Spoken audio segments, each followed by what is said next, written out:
Father Bongo boy masha esiama mo man polosia Mr. Francis Apia yara de em so wo ye free system no mu ne say na no di ne birthday wo de antese na say sa kakra de be ma boys yara enyo na yamra na busuafo enam de samnam mi wura blasters kakra na fei makoye ema so bobom kakra nam di MTN FA Cup anzo kakra betwim mawura House of Folk camp Mediama camp Aduana camp Asante Kotoko ye mama mi ni animu ai 3 days ya kana mi fanyi mi die ese aso obi ani Kotoko animu asema ato samba part 1 and 2 Samba part 1 and 2 mi woni nyina wa ha me de brown ti de twamena menyane taw abusua de tenisa Samuel Osakufo yes Samtuga Sam ana mi kai former Bayern Munich player ana di to just wo hwe prosua say de Carlos Cruz Ghana ko fa ne say wo mra me yetene coach amfa me ye no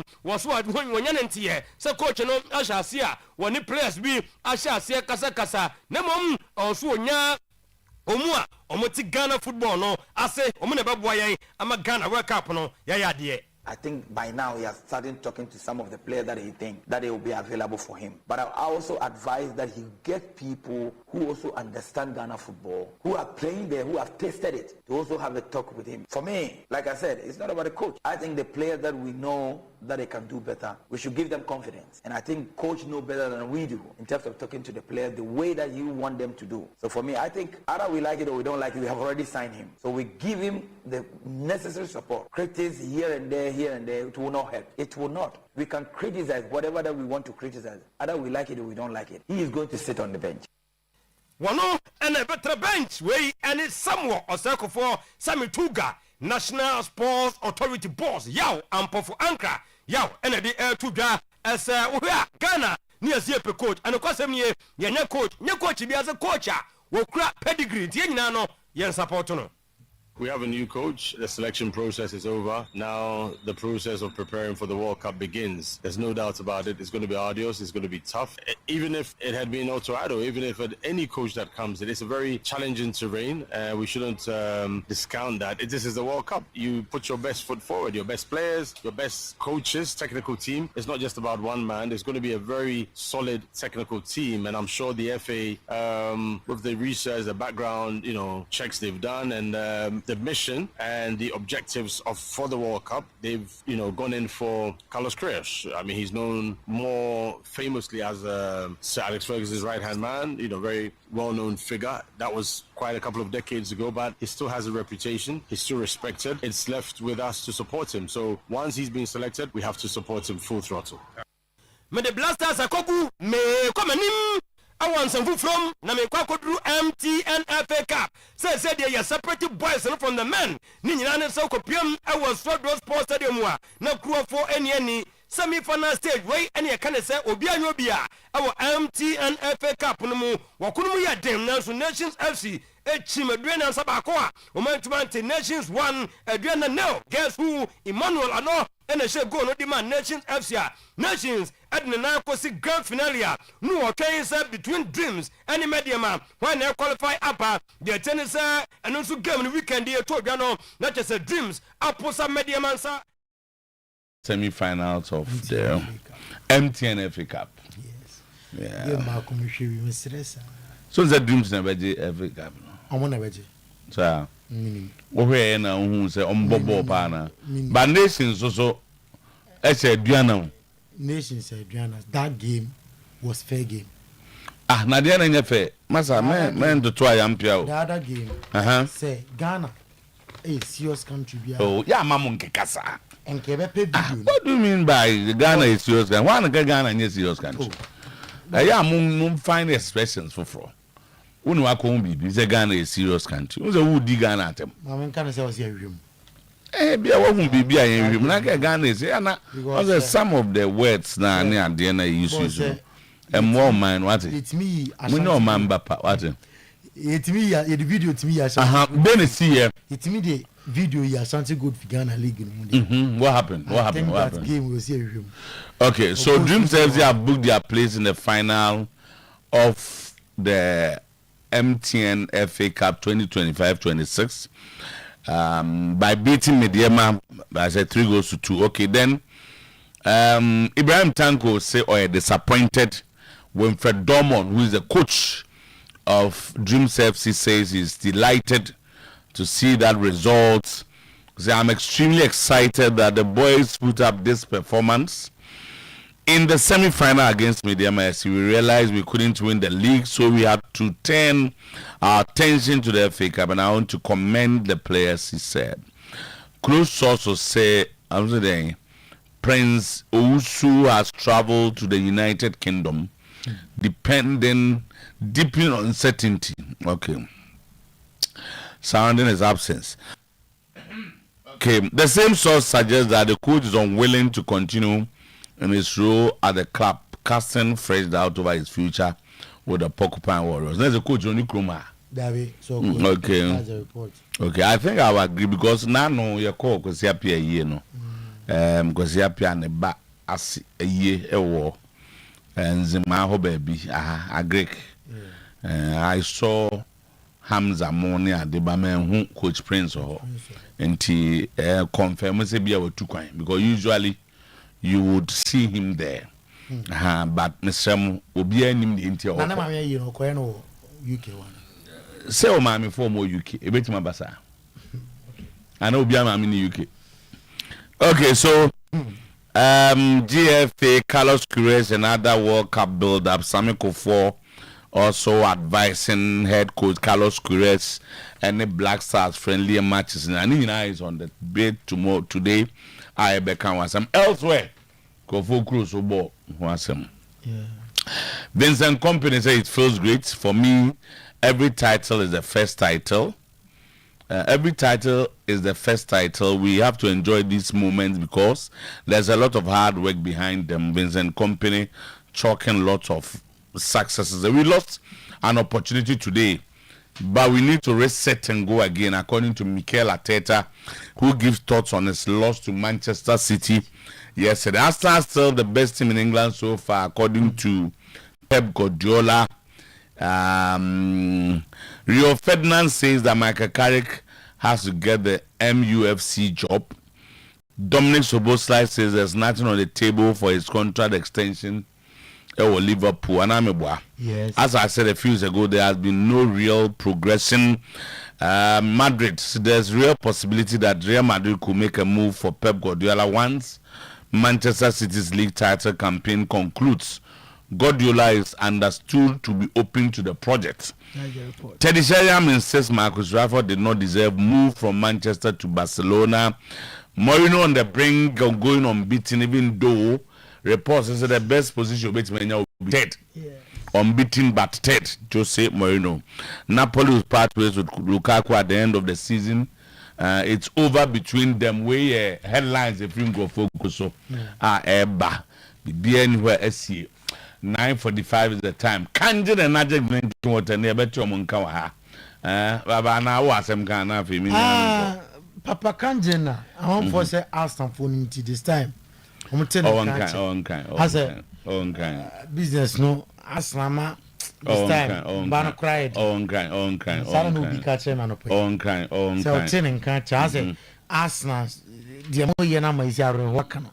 Ede na asna ya monti bi de ya mo ha say na say I say nkofobia asa no kone china abani tu ya no na mo ha no okay ndi what okay ndi anu ndi no ma me ya adwuma no man for say ehu abo okay all right baba ndi the fakọ kika on sema abeso Kenya baba menchia nana osai bosompem oni na osai bosompem adakoja achehene okay adakoja achehene okay mchia no nana mhu na che no ana otono nsa frem se memechira no okay ti no amekọ na hemfie adakoja achehene nana pia boss na nana de you see the here down so ya ne nkufubia so ya chi o wana also chi ani Chema Lexo on the sending nchia no de ya record wato ye nchia de bia ono ne Chema Afula bi mu de omo nchia no da ho permanent Saturday me fa ona Chema Lexo anya around oh sa me boss o fa o sa kwa dey boss bi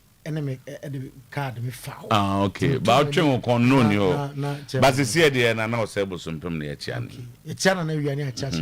Na na say bosom. Now what you another? Nana de on say nana yipa kese na so de kotokore. What you another? Say kotokore ni de mi. Ono na samre no. Ujina otumfu an mu de na sase ma asante kotoko. Of course. Ah, samre nyina na ekọ ho. Amfie ho na echi osama polyfoyi. Kumasi Technical University. Yes. So wo campus kese wa da ko jache. Ni vision and the foresight. The foresight. Me who say alasa mbosengwa na lasa post to me picture bi. Alasa BBNC 947. Dise na ebo na di ni abo chama lezo di atwi ho. Ah say abo, chama lezo say abo ni di. Ana. Ya abo ni di. Chama. Picture is so fine. Okay, asma kai. Me ga say. Okay, asma kai. Say.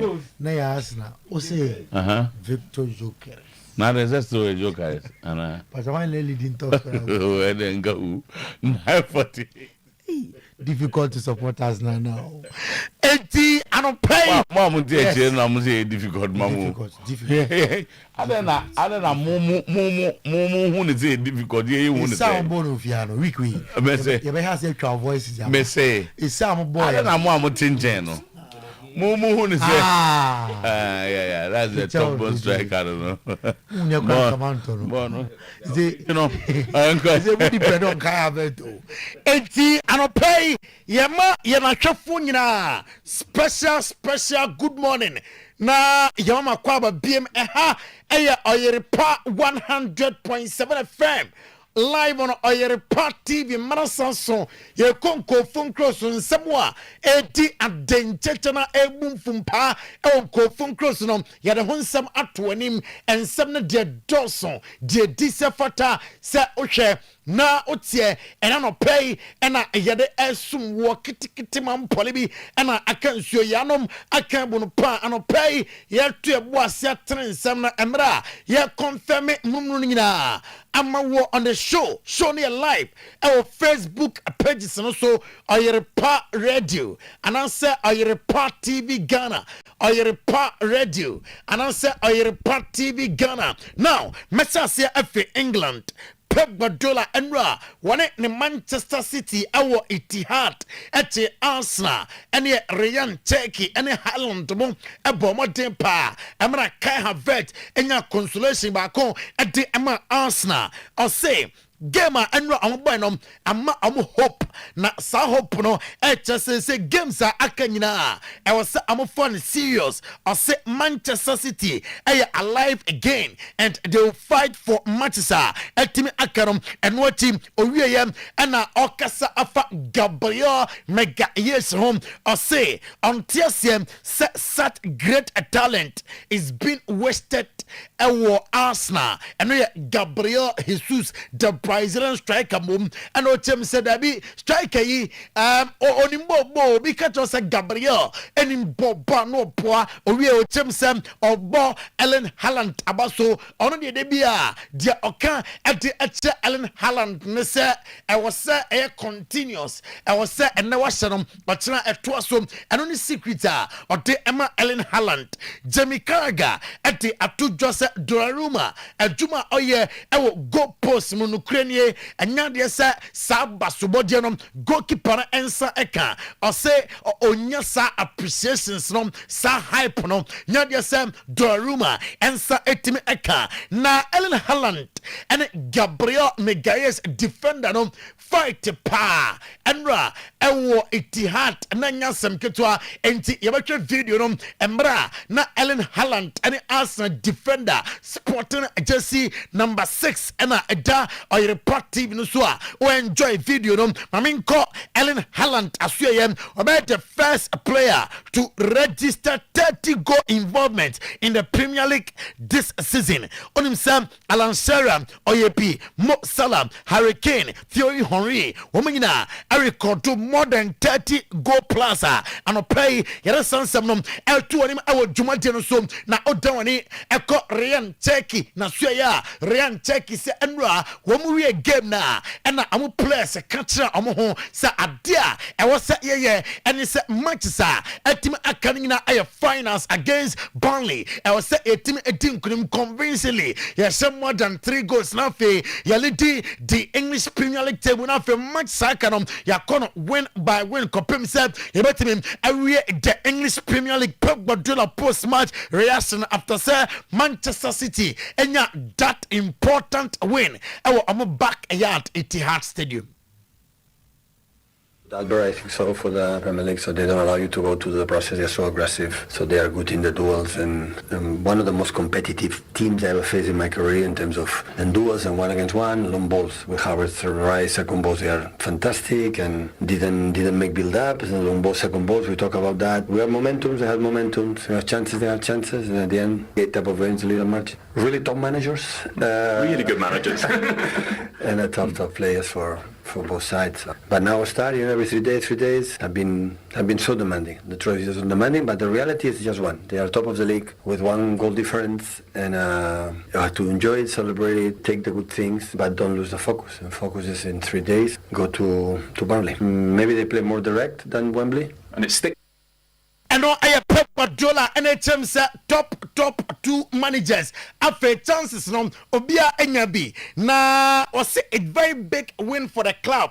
And here Ellen Haaland and Bernardo Silva and Smart Amadu Tujam after the game no Omo Ewiniye. Yeah, very big obviously, because that puts us in a position where if we win the game in hand, we were on the same points. And if you look 2 weeks ago, this didn't look very likely, this scenario. So yeah, tough game, a good game, and but we're happy. We're happy that we can be on the same point. Erling, you looked in very good spirits at full time, a little side eye to the camera, and was it a sing-song as well? Yeah, I was quite happy, I have to be honest. It was a great moment for me, and And the two just and Arsenal team now Ohuyanum Nane Papa Ninganam of late man for criticize Mikel Arteta Kakra defensive minded and Ohu Arsenal ye officer all is not over for Arsenal. Any question manager and any players number Mubu store they have to fight and watch him Mikel Arteta or say it's a new Premier League now. We have a game, they have a game in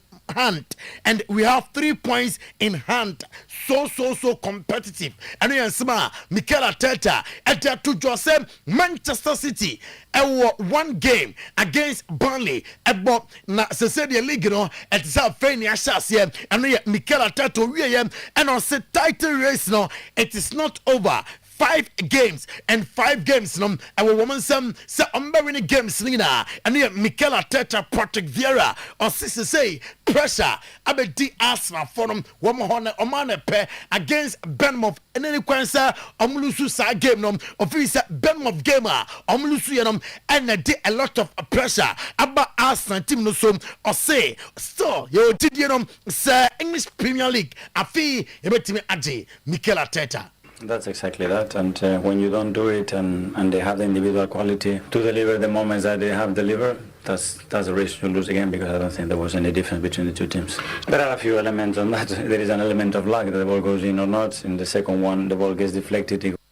Episode lacking football koi. Emma Manchester City inside Mosala crazy dressing room celebrations on him Sandra Mohamed Salah Gali against Everton Hill Dixon Stadium on your go at the Emma team celebrations after game no back na na Virgil van Dijk and Mosala Ekasaye after say omutim kudim Everton so Hill Dixon Stadium. Oh, nothing like that. The debut goal, I think that was the perfect night for me personally. But today it was massive. I think in the situation where we are, that we in hunt for the Champions League spots. Obviously, that's definitely not livable worthy in my opinion, but it is the reality, and it was important that we got the win here today, and I'm glad we did. Use the word massive there, Mo. I was just wondering how massive your goal was. Farewell, last Merseyside derby in front of the away end. Well, it feels great to be here. The most important thing was time to help the team to just settle down and just feel. Manchester United kobu Britain gum Emra United etimi ese bakwa Chelsea entimi ante Liam Delap ede atudwa se no krenye feeling them are horrible the better team and in Kurimofise throughout the game not Chelsea and the better side and Liam Delap player and Chelsea in some and the manager Liam Rusinoa and so Ekasa after say Odin Kugo bakwa went to me ante Kano. Have one shot and a clinical. We have maybe 15-20 and we're not between both boxes. I can only say what I saw. I thought we were very, very good tonight. It's not enough. That's a really, really bitter pill to swallow because a lot of the elements that we wanted in the game were there, but for them to score with one shot on target, for us not to score with the chances that we created is really, really difficult to take. Yeah, we have to turn around very quick. We have another huge game on Tuesday. We're in tomorrow morning and we'll analyse and we'll pick the players up. That's all you can do. I think Este is running through on goal and pulls his hamstring. Not at the Atujasa Michael Carrick Juma.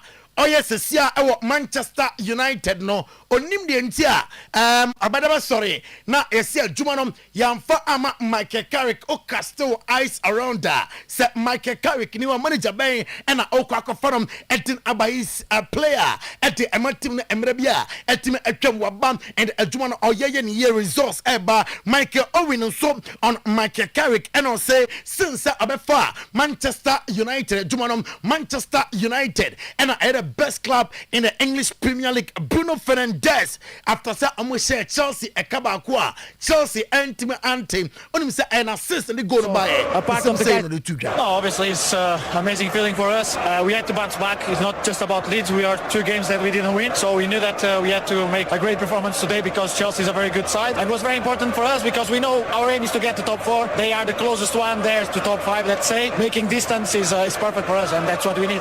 Listen to these fans behind you. How Junior Ecofarm mid-table club Coventry City Adama qualify to the Premier League or the championship manager of the year Ekoi Emma Frank James Lampard Jr. Now after winning the award there's a lot of work to do for that. We know the step that it will be for the football club, so that's something that we have to work on quickly now because of where we're at and to work out what that is because we have to be ambitious. We want Coventry City Football Club, myself, staff, players, everything. You want to go and I know what the Premier League is and it's going to be a challenge. We can enjoy the moment for a moment. In the next 2 weeks we can enjoy that, but of course we have to work behind the scenes to make sure that we go up with the right way.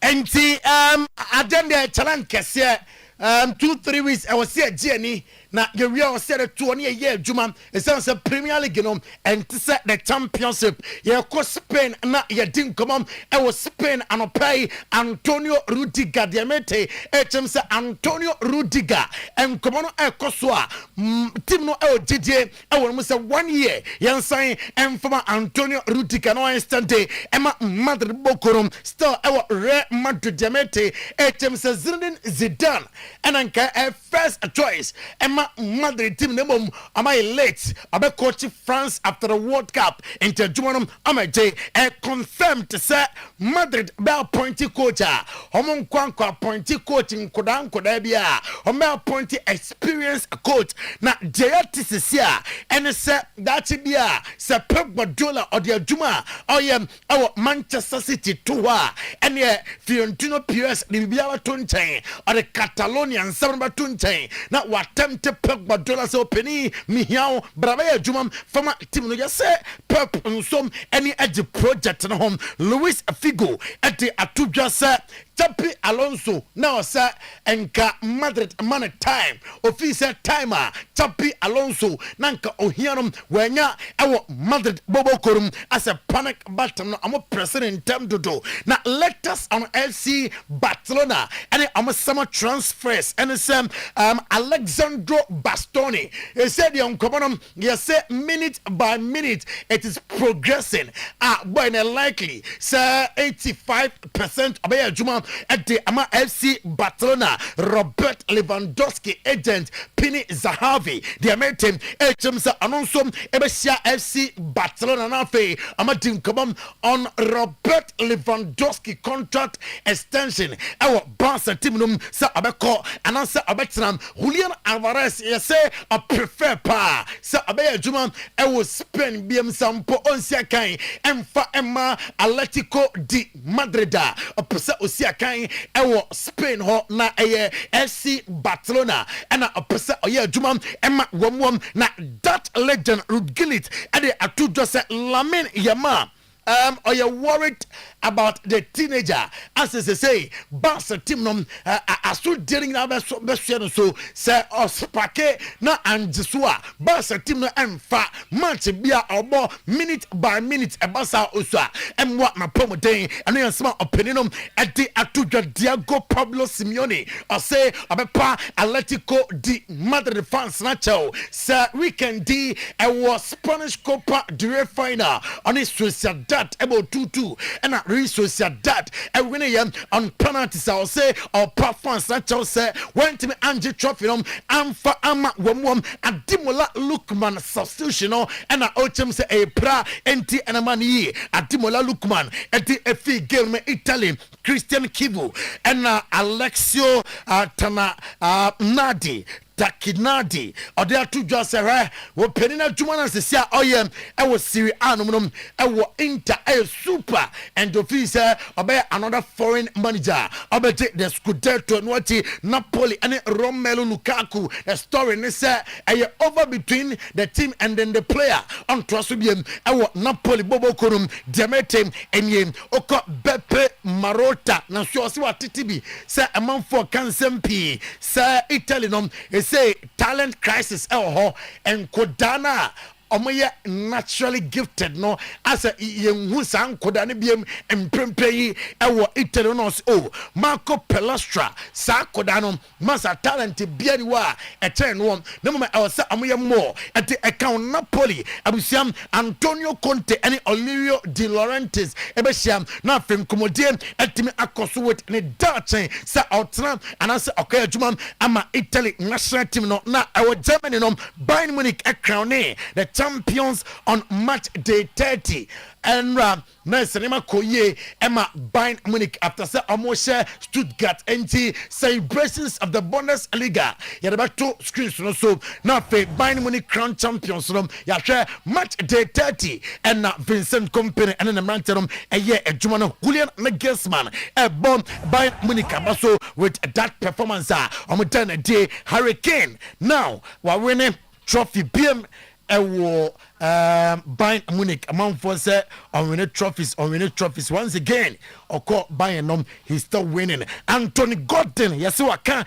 at the team members since so here juma Emma Bayern Munich I'm your reporter eka yansa ene anopay Ogakato Enterprise or Chronom when Methodist Church and a opposite yenchamo na fe bibia entimi enkoye ewo ehonomti anopay yerenko phone call nsem AC live on Oyerepa 100.7 FM live on Oyerepa TV yere kanjen energetic drinking water edim komo onim say kanjen drinking water and a chama hudu enra otoya wote ema Chronom Central Mox players no na omutimi eche Elim Assemblies of God etim hwa moto enum ma amutimu enai on penalties after the game no 2-2 enra enti chairman hudu say upon place number so enra onim say Salah and Easter gala na etodwa no interdenominational Salah and Easter gala ena etodwa Chronom abohia na Chronom Central Mox and a J and a coach or Sir Kwame Jr. and a Brazil mona nyasem kitwa kra enra el park no so mudo biasi players no dem nyama se enti Kanten up next in studio benuma and one Kanten minia good morning. Yeah, good morning. Sabi bia fine. Yeah, nyame ha ntano pay you betie Kanten energetic drinking water in supano ahonsem well and I no pay ma Ghana for akwaba na yama wana chen fine Oyerepa 100.7 megahertz live on your radio. Sounds like live on Oyerepa television. You pass it through now your day and come within the next 10 minutes. At the afar Kanten and energetic drinking water. and so ye produce the only refined alkaline water war mine kind of more boy ye munipedian and times without number. What is a dodo ne ka se menum nsuo no aye sei ni ene ade ama me yes no kre ade internet me yes a ningina aye kwan pa ye fa so de produce nsuo na ye the electrolysis process ama nsuo na ye negatively charged no ena ni pedua no enso hint na no pedua bi sane say how well na we informed about nsuo na abonom nsuo na wonom no eye alkaline eye neutral and I say eye acid inti I say pH tested commonly baby e tonton nsuo bia okwa mo se wo pebi oto ana nsuo na abonom no whichever brand bia dia so mahwe na wahwe how well informed someone say nsuo ne say alkaline obon say ebeye deep blue pa sanso na afi eye neutral a obon say ni blue no enshada nyete say dey pure alkaline in nature na afi acid kra and so obon say ebeye yellowish in nature inti giana bese no say dey da meka no ana say ye can refine research one kasa simple Google search Dr. Otuo-Acheampong amayati say refine research or and you hu ye ne say baby ni honoma alkaline wire we betimi atena honum inti then same way me wa abonten na se yage tumu dia like say wonu munso na se koni pedie ni ma enya de say yare enso betimi atena honum and they are tried and tested and you say na ye ka gia numbers na frey na ne amon komo on 0241 44 91 0241 44 91 and I think 050 73 79 474 050 73 79 474 now ni anabon komo ye nationwide delivery baby I will be our mind kind of hanum se meme no menti wo ko bi ona ma odwen se o e bia me wa chichi adjuman headquarters se wo komasa be se den na menye nso ni be region and asa district a wo mo no betimi afre o major distributor se wo honum se bi mpo ni honum na se woni che ho na se won so pesa we establish ho a ofran as higher as 1,000 Ghana cedi support eko obetimi ade aba beton nsuo ni bi na won so ahya se enso aton sanso na fe o pe kangen machine ni bi anka sanso a ofran an office line na sabri make us say active into men kasa o mama kasa wi there be ofra Anita and the rest of the girls no and so befa na money wo and so ema abo and komana so pe kangen machine bi nso a and so place wo call no na woni ye and so aba be bon komo for the purposes of education and academics de bi agidi say Oyerepa fidie na kwa chie ye pa na de bi anso ye develop new lessons into mo monim ne de omunim but de bi afi na waba mo ye fish for crowd in suma ye se kanchen and magic drinking water produce refined alkaline water and na ye dem ayi ni pedia no na kwan ben so na ma yin so na fast dance so ninga na se ye de fa kanchen machine mu na fa machine ma e purify so no na ayi chlorine ene anuoma enhia ema ni pedia no na afi de ye pure alkaline in nature no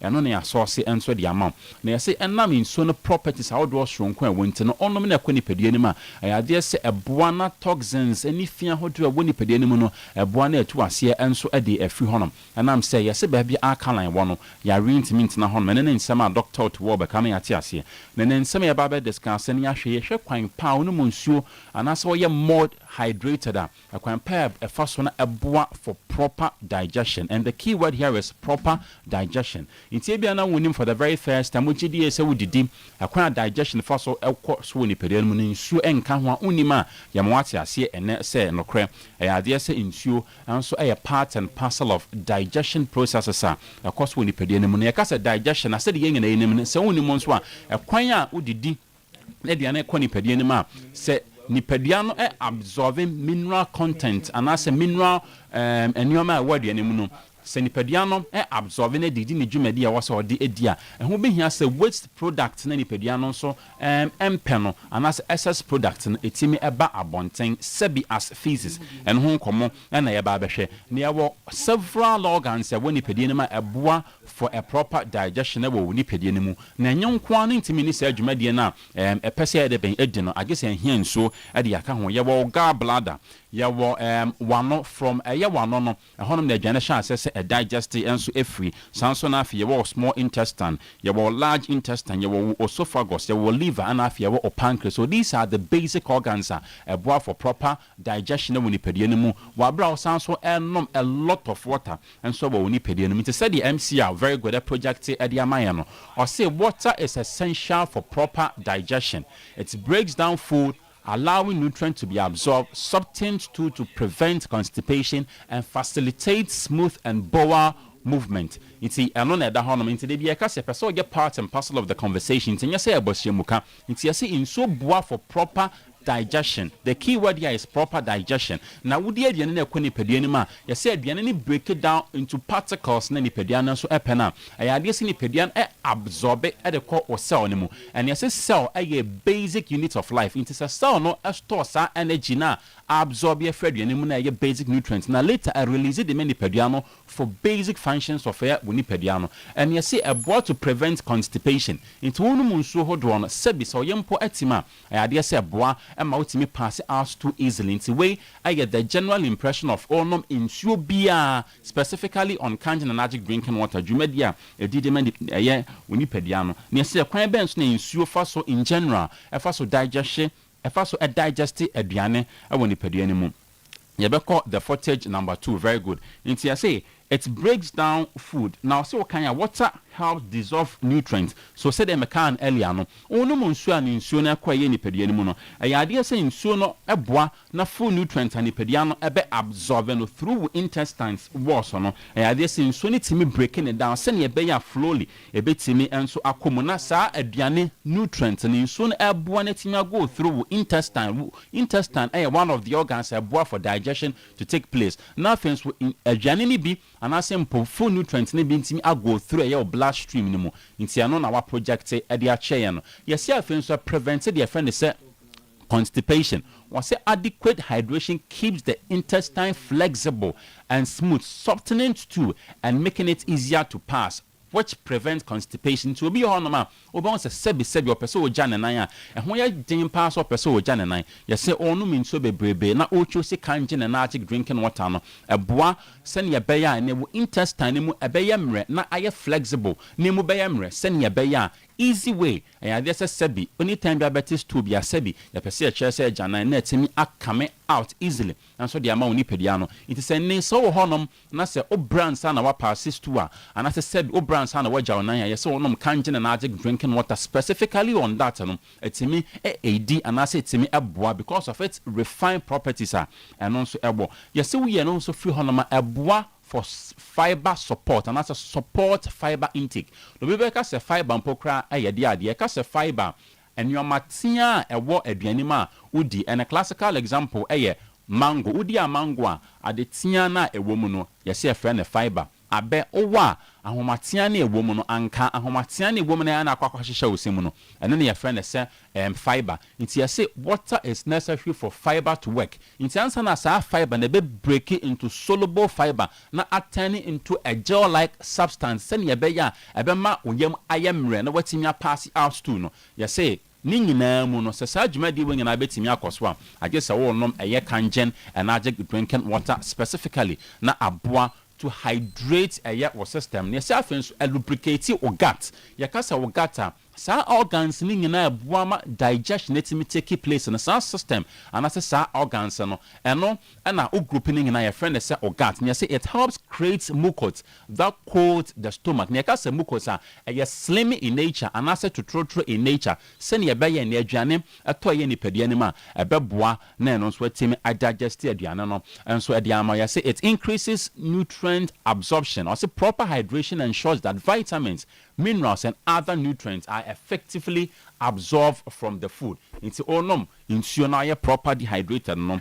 Idea say eboa in that order. The footage number 2 purely onom kangen and arctic drinking water no and no answer eboa in that manner. It's who be here so be G number no or be fraying now ni and so abon come on 0241 44 91 91 0241 44 9191 and I say 050 73 79 474 050 7379 and mami show this disclaimer say yanka say kanjan in so na ya dro there be ba enam properties are ekuranom na eye strong kwanam kwan ye fast word producing so na ya purely alkaline in nature with a pH of 7.5 and 8.5 no and then timi ema ni this adwumade na enso timi din as compared to any other ordinary water bia nti ho be hia and pay makasi ye nationwide delivery in principle e bia wan kasa wo car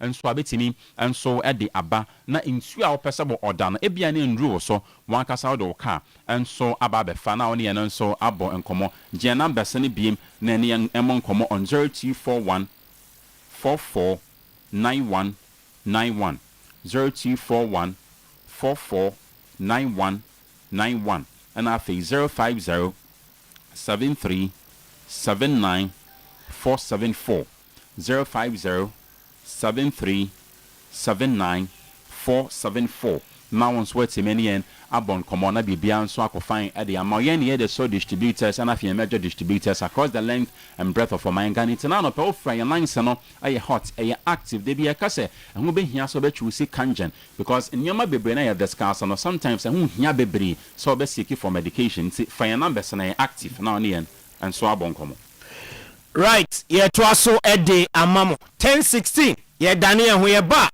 na show no ato aso ede amamo Pepsodent Charcoal, Pepsodent Herbal Toothpaste, Ebeboa Papa, Eya Porcia, Ghana Dental Association, Aja Tumuse Eno, Ena Eye, Pepsodent Charcoal, Ekuta Fluoride, Natural Charcoal, Lemon Mint, Ena Zinc, Ebuama Oseno, Eyefe, Emaninya Hode, Bad Odor, Edifu Enum, Charcoal White, no, a polishing, Eye, toothpaste in na, Metre, Eye, Eseno, Eso, Enkikaye, ene wo se asin konkonene ni nyina eboa na a polish so kama na ye free ho na afi restore smile ni nyina ne se o senya fa untumi ensere e wo badwam ana se nipam afi personal herbal toothpaste and also the unique blend of green tea and herbal extract and aye eboa na repair na protect gums no and sakra na ama all round cooling sensation ye gums ehia pa e wo ye se no enkomodie mu o gums ni awode a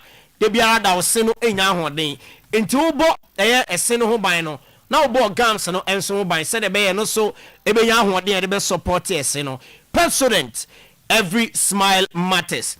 Amen Scientific Hospital the best alternative medical hospital ewo Africa na omo expertise pa yade a omo ye ho ade sa na mpesem kire stroke yade awo ho nsem and brofum ye frey ade no chronic disease or infection and where yade atena so ache obi o ho a wakon yade bi mfie pi wa ya entumi nko oba Amen Scientific Hospital won behwe na omatu yade krase the amount stroke awo ho nsem chronic diseases and infections your best diagnostic machines are yade requisite skilled personnel at the ejina hontino ubejina afidie ni so yade no se emfie dunum mfie enum ena ahye ho a waya unhu akiri kwan a afidie ni beyina pie yini pia ye onum akomako aduonu nan Food and Drugs Authority ajatum se ebetumi e de asayare ye de bi kanwa ubenya ayaresa Amen Scientific Hospital Kumase atwema tachiman kwada so fo ase ekwan so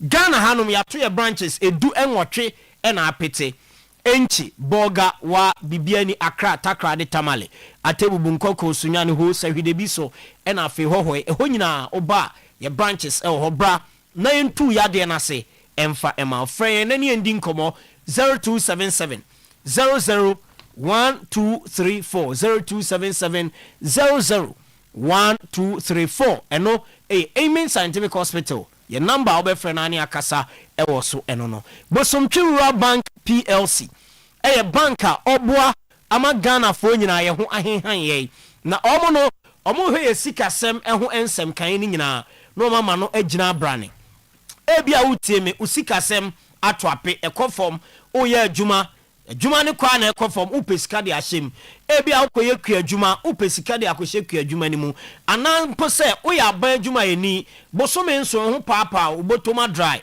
upesika kakra na ode atwitwa ho a Bosomtwe Bank PLC na yebema osika na ode akodi sa adwuma de nyina sere be ya onso oho behenhan wo na wadwuma na wabie no ebetu empon de obeya ne se Baby savings account, current account, fixed deposit, susu savings, special account, kiddie account, joint account. Ewe ya sweye, ubi account ni sekim. O qualify see loans ni nyina. Yema bi se susu loan, se micro group loan, se agricultural loan, se salary loan, se impo business and commercial loan. Yema obi na dia kwedi ujuma. Terms of payment flexible nkakran na betua no afeso nsi hu no keto abi Bosomchiru Bank PLC your head office kontena se ye wo other branches ye no so ato apeti Kumase ene Asantema mu atonso agogo jaache kokofu trade ahenema kokobe adwuna se ebu akwa atonso bokura putoja magazine efiakobi ene abinchi market fraying 0508 6427 0508 6427 05 now ni edi enkomo apomodin herbal clinic esebra omasye na oba eniyade na atu so sache se ema unya ahoto no oba ombeye ho adwuma wani no behu ade yie kama ebia ode na eniyade na ba anase enyambai ba oti enka se ozese no asame kan ade mi hu ni ye me hwa ade mi hu ni ya kwa apomodin herbal clinic na omonye ho adwuma ma glaucoma, cataract, pressure, syphilis, ni nyina to ani ne so a na de ohawa brain no kwa apomden a omo edi ho dwuma kama ede ama apomden ba clinic yade ahodo pi na omo sa ewo maseye sexual weakness, blood pressure, hernia, ulcer, gonorrhea, candidiasis, waist pain and afi goiter no kompo omo etenete fa wani kirem ewo apomden aseye o Kumasi so folai soldier for kwan so omo ni Assemblies of God asori no na edi animhwe o fra omo a omo number 0551 098961 0551 098961 Bash Digital Satellite dealers in all kinds of decoders na decoders na ya chiremu a say TV ni so no one way abeto TV na de akobo fie ana de akobo adwumam na TV no obesore na nwanse na guso tete no pa na nka tikopo na nka nwanse na guso nenso ene TVs bebre aba no also nya decoder o de be ma TV no na TV no so ayefe wanya bibia bi ahwe ene e baller e ko twi kobre man nyina no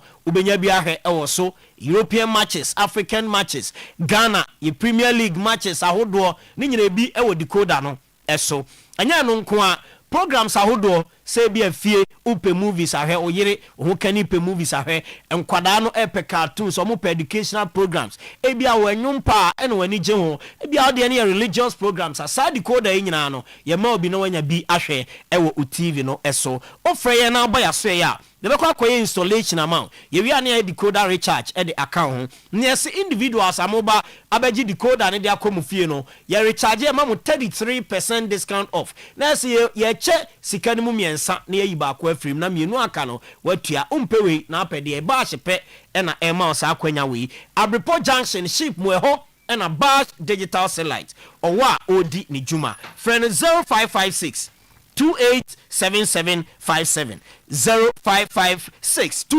287757 ene Bash enkasa na onso eje udikoda na efako efie grow fine about tonic no empache mojadro onomu a walusu appetite untumi ni dia grow fine beboa na wadidi kama afeso uyo obi a osori a otesa wonsa no nan ayetitriti na untumi enanti ya na so untumi ma onsa ne su ya na ese moja entumi nante ewo untini mu eba ne sa eyo how kese a also hwe na usia no unu grow fine dro na eboa ema moja ne nante ewo eye entini mu se de be ya onante ne wonsa odidi djuma no eno ebekọ kama ede amount enya no nko a osori anopa na otise nipadua na yemra no grow fine dro no eno ena ebeboa afi ema no muntemi ye pa obi obeka che ose oba ubu nsa na unya yawa eye normal bia no boa odada ema ensa bom no ewo se ye jojo ede ema omo enu nti ena grow fine aba ese unum na se oye oba na ubu nsa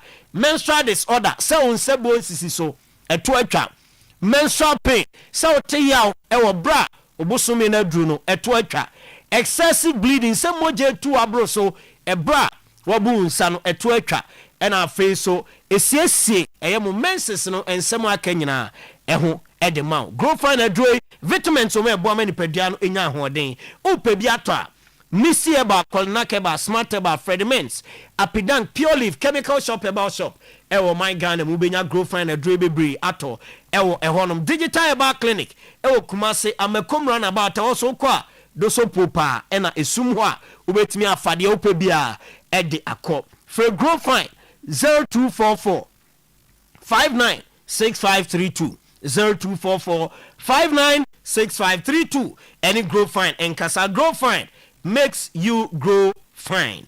ABA Herbal Clinic, software rasta, software branch here. Or Sebra, never gina dronibi. O de fagu adianim ne di, fagu nsum ne nom. Chese bi bia udi akom no, na unya eye ABA na adro bi di gum, na udi eko mu a, one eye eniyade eton kwanta, mwapai. Eniyade bia ni hɔ a, ABA adro no ewura ni ntini so a, otimi tena. Say ni yade a ade ben wa huhu ewa akira huhu o kenkan a na ade na ABC di ama no edro no kɔ nipadua nim na kɔ ani ni ntine so ekoye so adwuma ahohoro ntine so ama moja ewo se nipadua de ma ani no eye adwuma na ani ni hu ade no edi moja no akɔ na wo so anya ahoto.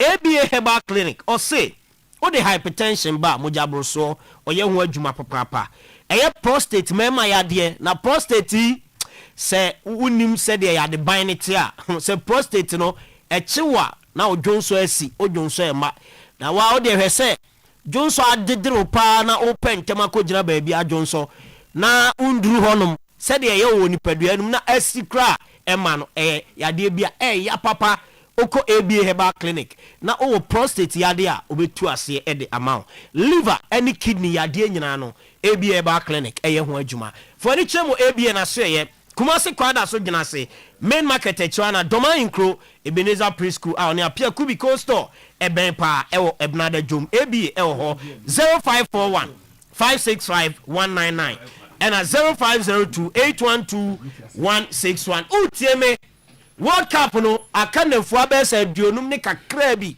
na aduru ho odadwene pa ene so beko 2026 FIFA World Cup ni bi no akwa Tiger na echi na matches aye ni Croatia Panama ni England be bono akọ support ya na is a problem odadwene ni nyina eto etwa Streamline Travel and Africa Soccer Promotions akambo mu a omode wo kopiem ewo United States of America and Canada New Jersey Boston Philadelphia and afi Toronto na wako akọhwe FIFA World Cup no ebi na omo tier 1 match ticket omo premium hotel accommodation omo daily breakfast airport pickup cheso do airport e ba be fawo ye mo intercity travel be bia obekọ ewo kuro ni mu abred waduru ho no omo na ehwe ehun asem ye mo stadium transport obekọ stadium akọhwe bo no asan ba hotel ye visa assistance e the amount ye wi na travel insurance e the account home eno e Streamline Travel e na edisa adwumadie nyina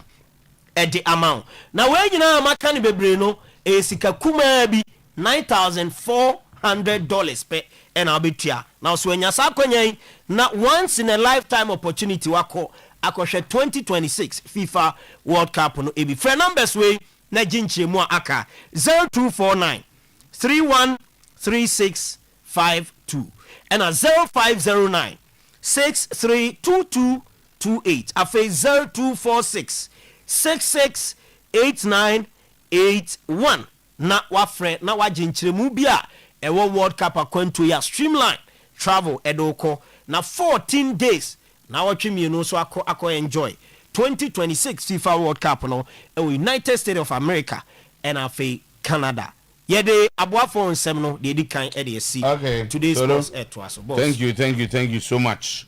Babo boss now no you say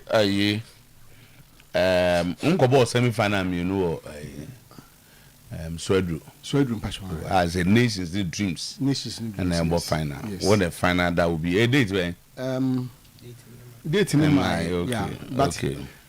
It's advertising to be a very good final. Yeah, because Utie Dreams FC coach now. Or say it do be no who say multi mini league no pen on 10 na so the answer no is o bebre dreams anyway. Oh, say before the game no na the office kwa na make say Saturday no na enkomo akoso ama enye say enkomo but alleged say yes, Midiama need dreams Edding Como, so Midiama the league, no more bet me. That was before the game. Before the game, yes. They say me taste answer Nibino. Now, yeah, follow. Me follow. I say corner, sir. Like good dear tree, and said the water tin and cray. And I say, so told us, so what the tin Sana, you have to do cross checking, double checking. Sana, yeah. Let's just say more suspected, more careful because I can say alleged. Say so the motitation. There be Sana a quiet and then a say.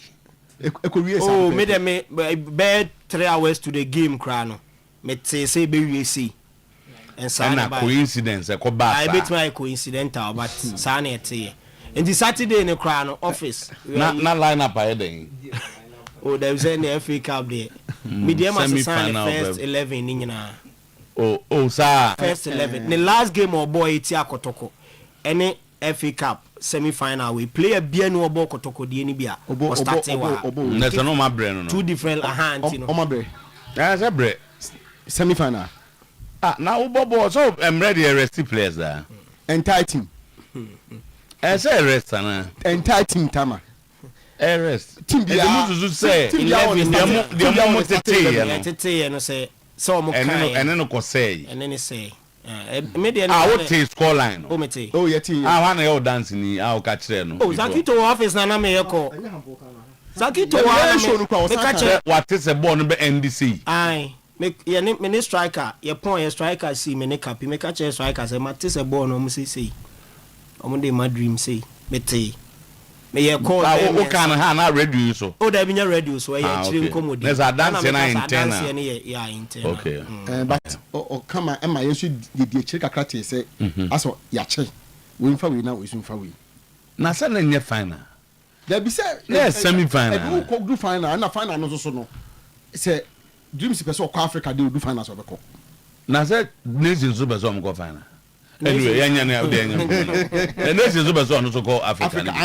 But so when you Dr. Cheso, the team no so abre, and to no so per se, or so called final. Or Africa, no prove so bit about Africa. And Dr. Cheyabre, the near brace of Africa. But say dreams person of Africa, the Omno Beko. On my cosa saying. Kwasa mna kona ye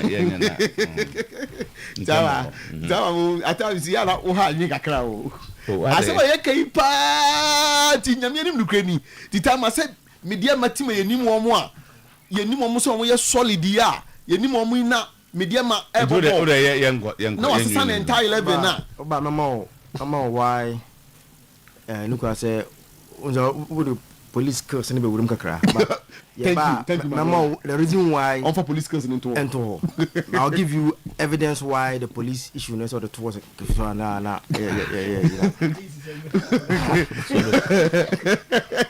the main can say asem na motie no nothing rules a 3-2 score line from football ndabi at all it is what 3-2 na se kobasa enche say the OT and no but these are the questions I'm asking. The police in the because man over the weekend number born we na baby with some coach and uncle football people and this discussion came in say and come a course on say fa we mami name fa we yes fa we mami okay yache and them tete as a coach no kra no mpene so the coach but them can say what is answer na nkyese no kru as I say what is na sa na nkyese no kre enti no mimi busam na se bia more further and better particulars a mo dia ba we na ye awom ni say ba jo mso to o de ye emra se wutie Ibrahim Tankumpo voice na unu say obre Hansen so na say we di matches enya Hansen on okay we dey match Tama o say Babo ya 35 it's painful but I congratulate Dreams FC coach Ibrahim Tanku no ye ba bo audio no na wonya abutra tewaso bi na watie ne kasa no ne tone no de kasa ne body language ne asem coach I saw there o kasa e den arebe yo o say Zaki to camp police sam na wo so nya ya na e say obi a o kasa nya arebe no de kasa. We turn attention to the FA Cup when we realize we can't win the league. Enti eno ye Dortmund Tama da Ben Dreams omo buy in contention for the league da Ben Asam o kan say there was a realization. Who say omo ntimi ni league da the FA Cup start ya too. And the Ben some na no the league in the be a competitor for the league. After now we pray na who say want me ntine me kodi me no ni me be bom me ntine ma me fa ba konto uru me no hweto ba kuma ba ko be bo ntine ma me fa ba konto ko da Ben dreams do be they were relegation threatening the league da Ben so sam na no mdo me ko Africa na say wo ko akira na ko fast ma ba no tama sa ne man no hwe league no de enko my headlines over for talk to those who knows the local football if you want to be successful. Sameko 4 advises Carlos Queiroz. Tama and also yeba wakasa kakra. Okay. Na yabo kakra. Right. Prince Owusu refused to heed to Safudu calls to return.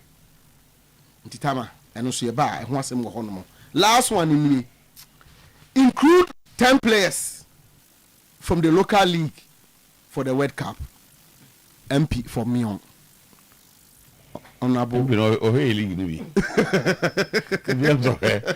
Ghana league that was it what league no for na say dem mu kiken ya me dem ni ntum say ampa we mu na ndom ko ka because we assume said dem mu kan ampa me dem say nyampa na say okofa Dreams FC players so bi ba no watia no zo ngo chigwa ka bo bi ango tia no ma o eti ba minim say nya no kre minim say nya dia especially when the team belongs to the president of the GFA san ma no die omo kura na ma me hu say sa asama mo ka no me ne obi anya tama na say what dey see wo GFA president team eni kwa so obi adna no kura kasa na enye GFA president team na ono obi bo ball anpa no kofa ene say ni back run ko fa enye ono ko fa that say what dey see wo Western region no I didn't see yes omo second division middle league alleged no we dey nya alleged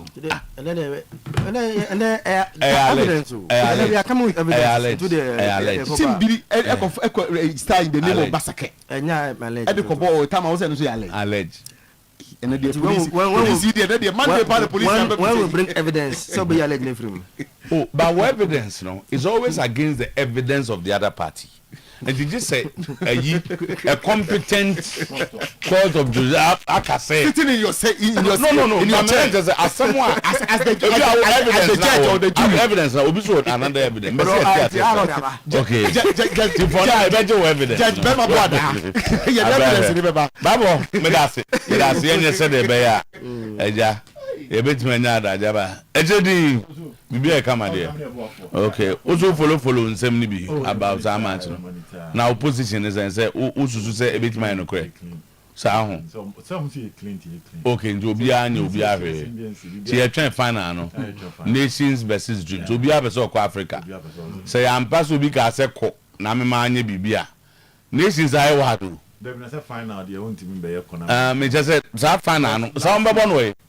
Normally nobody say but never when you say kedda ho dada. So this is the date for the FA Cup final. This is the venue. A week after the league na end no. And but just the venue, the date for the finals. They are no more teams now. Omo finalists ni we are no more determine venue because you no more. No more say everybody to do the final one. Europe before na dem to baby o ma duru no. Na sa agree adeko. European teams so to. Na se me final. Me hu final akotoko obo bi ebo nukuma se final has ibo bi abo na kra. So what? Normally no. But they wait to get the teams to decide the venue. Okay. Normally, I know person they can be one, and organizers know so a part to play. Okay. Also, organizers only activations. Yeah, we also organize it because we be this year activation. I say.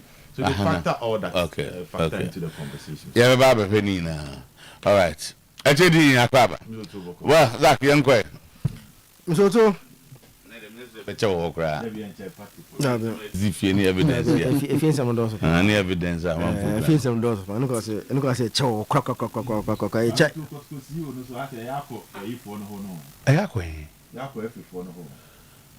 Sana in they said there's going to be a major surprise. Sana in entity. I said the two former two presidents not me Sana not yet. Former president and the current. Yeah, Sana not yet. Sana not yet. But the bebo akotoko na MC in ayewe. Meboa. You the young go say be by there. Enti o be da ma we dey no abeka topics now. Di en go ebe. Ogofa so be feel am ma obi. O be feel am ma. O be feel am ma obi. O be feel am ma obi. Zach young go. So men starting from this. Born mama Facebook you know me de ma wono na yen hwa de. So unse football no. Ya kwan fa so hu football no. Em say any bebre defense kakra wo. Nse bia am say bia born na me bo bi nti no. Baba. Eni na me de hu born different. Afi na jibu ehun say asa me maka me ka so me boa. Born ma me jibu post no fa say asa wo che. And then you nimre nti wo cha. Oh yeah, wait. This is from the horse's own mouth. No, because try na dey obetim ko fa ba be. Oh, say it's a football related issue. And asma ya a public platform. You know, yeah. You say our football is very it's very terrible. Ma kan wa ha me kabi anu oni me e kunta ko dem ha. Ya kan o se there bi. And that day Omoni harass Verona to Omoda 19. Even though they won 1-0.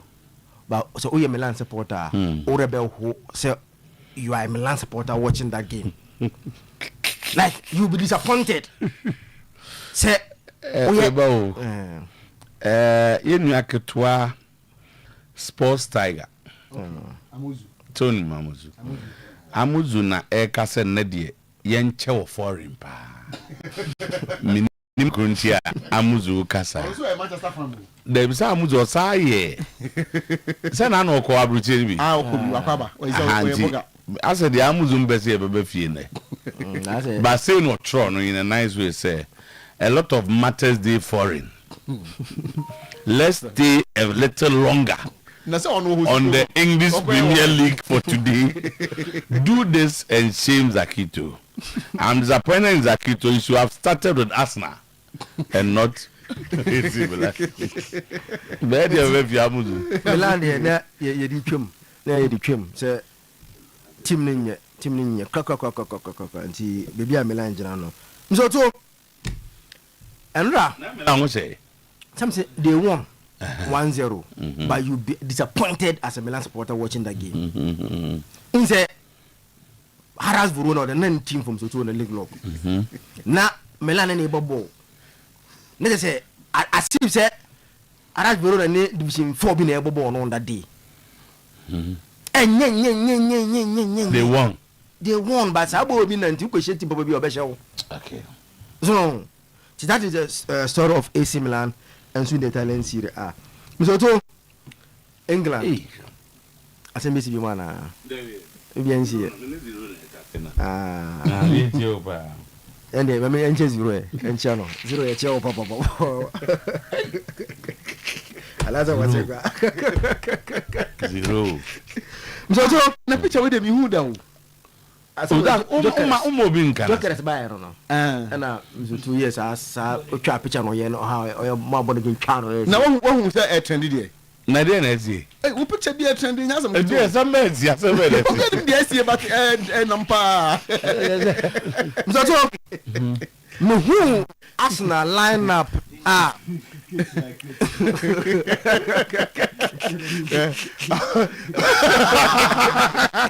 But again, you are fired.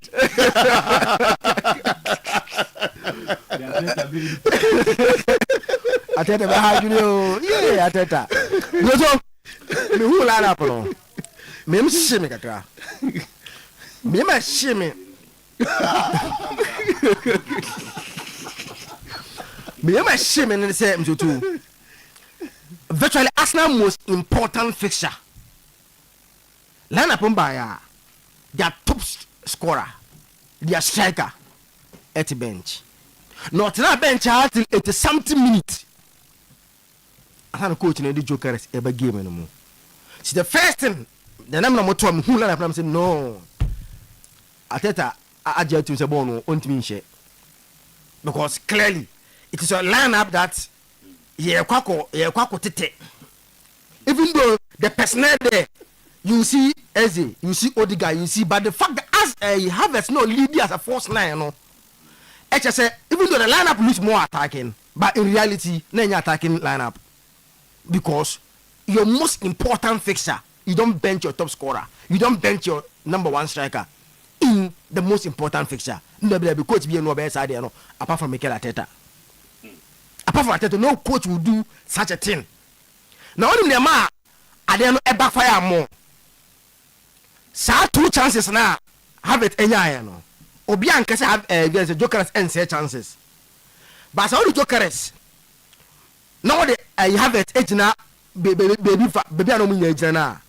Now the Sabo no more. At least 7 out of 9 Joker's will score. Have it maybe 3 out of 10 Obeshe. If you put Joker's and have it, sad chance now have it a no. All Joker's Genoa out of 10 ebia was say what be answer na 3 pe emu 7 Joker's will score. Have it ebia was shy 3. So it came back to backfire in terms of that decision now of bench Joker's because minim that rationale behind that decision no. So to Arsenal ma ha dwin kakra ha dwin pa.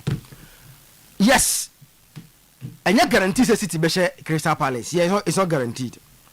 And I not guaranteed to say Arsenal will win all their matches and City will win all their matches. And you guaranteed football and and I can even say it here. With you say side 2 things will be winning the matches now. If you understand the dynamics of the Premier League. Now watch how teams in it here and if you have watched the fixtures. Obianya Botanko City next 2 fixtures. Burnley through the next away game. Then you look at Arsenal's fixtures. In the Premier League, elsewhere, maybe in the La Liga, Bundesliga, at this stage, you can say that teams can win all their matches. But there are any guarantee in the Premier League. That teams now, City now, Arsenal, the last 5 and 6 matches now, Akano. And you guarantee teams they can win all the games. And you guaranteed. But I'm so to Enra. I think it wasn't Arsenal team because it's too bad. Unse and you Arsenal previously no. And then enter and yet a very bad Arsenal team no. And see even though Arsenal should die too good. City were not exceptional. Because the margins now, you can't see, say, a team, for example, to compare the Carabao final boy now, you could see one team dominating. Oshe Arsenal. Yesterday it wasn't like that in terms of how the exchanges were. But City took their chances in a key moment, 2-1, and they are gone. So I shall take Nimpu in Shenkrine. You see, look at Pep Guardiola, born on mobile. Let come and go to Pep, so no come and go to Arteta Swa. So we ask Arsenal supporter, come and go Arsenal Arteta Swa now because Nipona original on Shenkrine. You see, that's the difference. Nipona original Arsenal bench on Shenkrine. So who a player? Who a player? Now Bobo and Osha bench one now we need to Arteta Swa. Now also Abumabu because coach and Abumabu. But I be see. Yes, City one game, but be see. At this stage, your fate is your own hands. Play your games and you are gone. Line up the boy now, but for Joker's na enka hono. So Salana boy na be as the supporters do na feel say you should have used this lineup when they are off it. but we no say on team bodyguard ne ezi. Okay, that narrative came. Meanwhile, these are your most creative players that can break any low block team because Arsenal struggles against low block teams. You were easy, you were Odegaard, but you have been attacked. Say, "Omi onubo enye enti oma afa saying easy started until say Odegaard reply." That's a very disappointing result for Arsenal in terms of how the league table looks like. Now, so far, we share discussions in OBF no CCR. It is City to lose in terms of Premier League, you know. One is the ball against Burnley away. A win, any form of win, will take them to first because after goals to Akabakope, and 1-0 win, you take them to first. 2-0, any form of win against Burnley will take City to first until Bobo Fairness Ebebo. Number 2, say me nyabo trepa na me hwe City features now. Why I'm saying so be anya to be nyensi no. And away game against Everton and Bournemouth be you are not guaranteed of a win. If you have followed the dynamics of the Premier League games too. And away game against Bournemouth, away game against Everton, you are not guaranteed of a win. Because sad things now on any day omutimi esha team akese no. Ebi na Everton, ebi na Bournemouth. Okay. Check Bournemouth results this year. Against all the big teams, you know. It will be an NCA. But for Arsenal, coach, you know, on shame crime. So, the name shame crime. But for that, so all be a bold, not the rest of the games, so to Wakoa. Because look at the Arsenal fixtures, you know. Or 2 home games against Newcastle United and Fulham. Newcastle this year, one of the worst teams on the road. Fulham away. Yes, London game, but Fulham at home. If you are bored, you are now to play a simple border, and your team is Emirates. The Arsenal away games, you know, West Ham London, Crystal Palace London. It's if we share the dominance of Arteta in the London derbies recently. Zach, I think Arsenal, Okofa Dibo tweet. It was tweet or it was on Facebook? On Facebook. Okay, quick one after yeah. After they were some coach. Okay, about I didn't mean baby I coach and you and whether finally agrees. When you were winning and you wrote this, our football is a very terrible. I'll agree out. But on our tray. Okay, Zach I can't say me on, but no near. Timmy Oba. Oh, okay. And I say I know you dinner routine. Me go come because we be Kasame Manenka. That's also what's the dear. Aslan things will be breaking.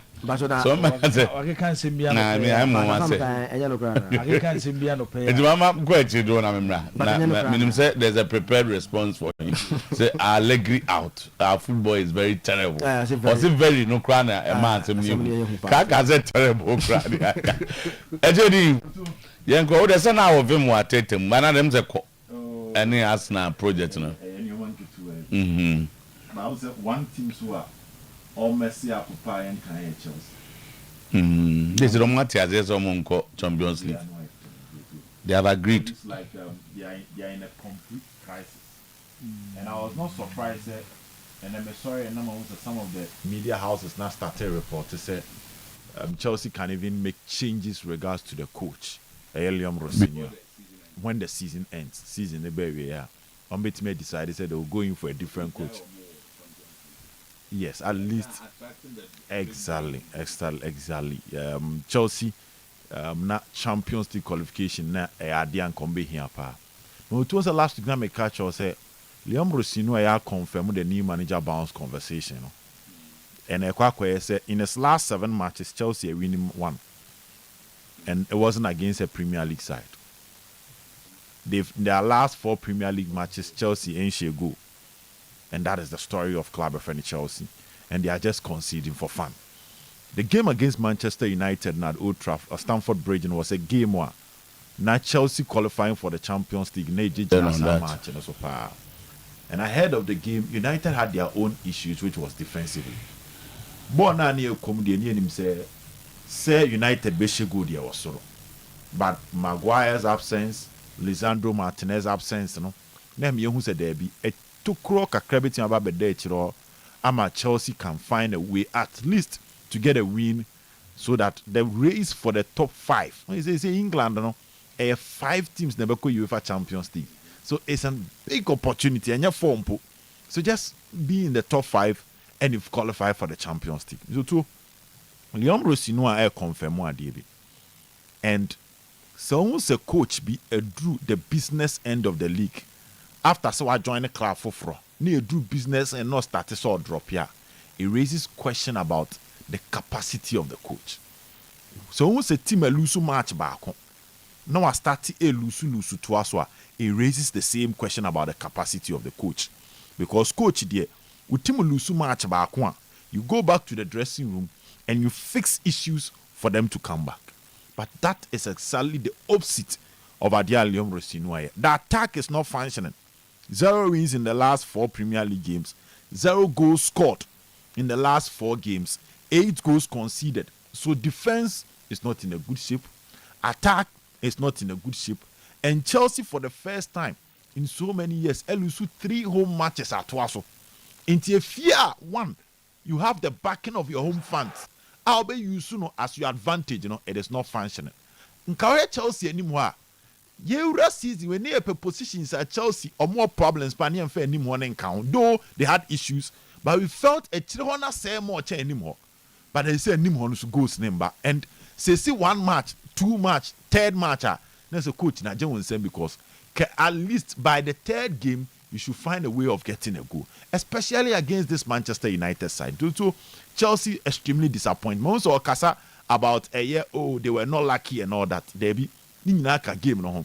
And after PSG now who's a derby, Chelsea projects and don't perceive through pa, they will need a different manager. Coach with the grammar. He's best fit for Abia Burnley, Bournemouth, Brentford, or project, Brighton project, where or the time and patience to develop players, give them confidence. But at the competitive level where demand in a high, Liam Rosinoa actually say opportunity at the moment he's not the man for the job. Yambo Kari Kabaso. The conversation around Yemfe Jumanima coach for outside Karik is a very unfair one. In commanding in our to say Karik ni huno, Orban ye huno, into the embassy air casa asem. A Juma Karik here, if this job and can coach Fufro Biam Zutu or a little bit of achievement before joining Manchester United and getting this uncommon. And I had no table no better first since the best since or joining Premier League. Issue ni nyina na say Orban ye hu no asa. And onye bibia from baby free ban. Only the charisma. Ruben Amorim. On your bro and the free Sporting after winning 2 Portuguese titles. And another United baby win. And obenya this achievement and can come in terms of giving him the job. Sir Eric Ten Hag. You was on to me. Debbie. In commanding United back, Sir Max Allegri. And the best United on interim basis. And on the Omuye ya. If you are aware how they are playing. No. And of course United will buy 1 or 2 or at least 3. Good. And Sandy Omubui, despite how they are playing, if it was any coach our achieve BB and son or join Manchester United M22 and Kien Dim Komowi. Yamasan Nagelsmann at United here, Domuye Yam, sure send could be back as a mere Jumana Manana. Even the young fan said Tuchel and a Chelsea fan on interim basis, United fan on interim basis, and no ye do ya, Kien this uncommon. But a character on Yashi. So people are still in the state of doubt. Say when a baba a flash in a panana. And only the only disadvantage against Carrick. But if it's about how the team is playing, the defensive records of the team, the confidence of the players, and even how he is using the players, or yet there any elite coaches yet pay, he just don't have the achievement to help him cement the job. End of story.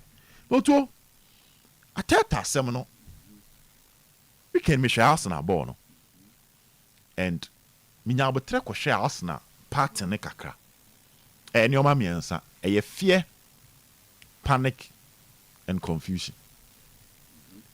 And your mammy answer Arsenal in a state of fear, they are panicking and they are also confused. They need a strong mentality to get them back on stage. Arsenal before playing the EFL Cup, the same way they are Arsenal and Manchester City qualify and I'm back and say, Sabon. Say Arsenal and Timmy and Dim Kunimua, as soon as one, a bear Cassia chance trophy can Arsenal here. And I kept on saying that thing Wahasam to 2 o'clock can be Buame. Say how crew wano, especially team no Makosiano. Say Arsenal share any other team, Castor near different. But coming up against the old regime, the energy, I would defeat the new regime. Ubano. Say old regime need defeat to her. As soon as one you be who league in so. And that is exactly what is happening. The last 6 matches are Arsenal boy before so about EFL Cup final. So 2, no winning 5, about draw 1. That was the story of Arsenal. Arsenal share Chelsea, Arsenal share Hotspurs, Arsenal share Brighton, Arsenal share only Leverkusen board draw, was share Everton, and was share Leverkusen with the fee. So the only drawn game for Arsenal, the last 6 matches before the EFL Cup final was Leverkusen away draw in the UEFA Champions League. Matches in an Arsenal share. Now EFL Cup ne ba so Manchester City share Arsenal no. Arsenal had just 1 win and that was against Sporting CP. Arsenal share 1-0.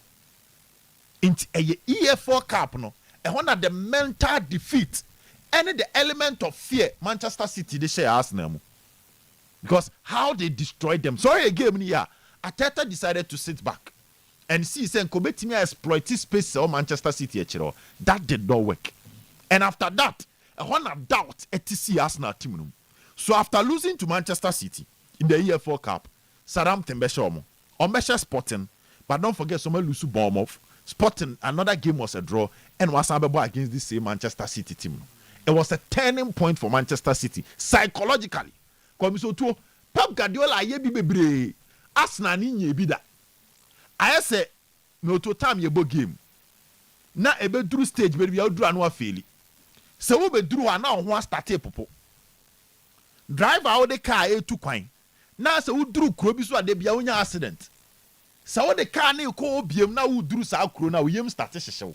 That is the fear and panic at TSC Arsenal team no. So I already almost some sort of confidence and Arsenal debo. So we check it the beginning of the season. Arsenal had this mentality. No more found you be back. They come at you with every energy they had at their disposal. But Mr. Tona say, Arsenal, minor cracks and errors are starting bomb. And that is what happens when you start panicking. Arsenal need a mental boost.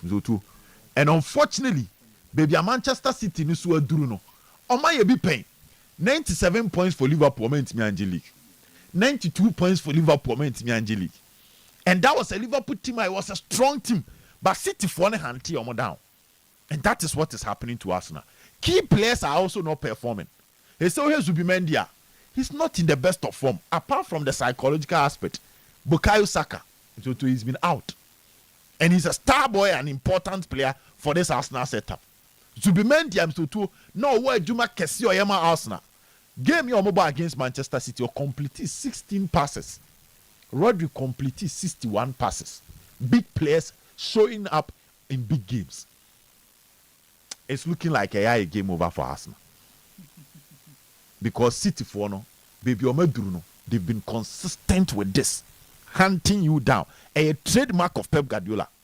And now, one thing I say who crying and say he's not tinkering with the squad.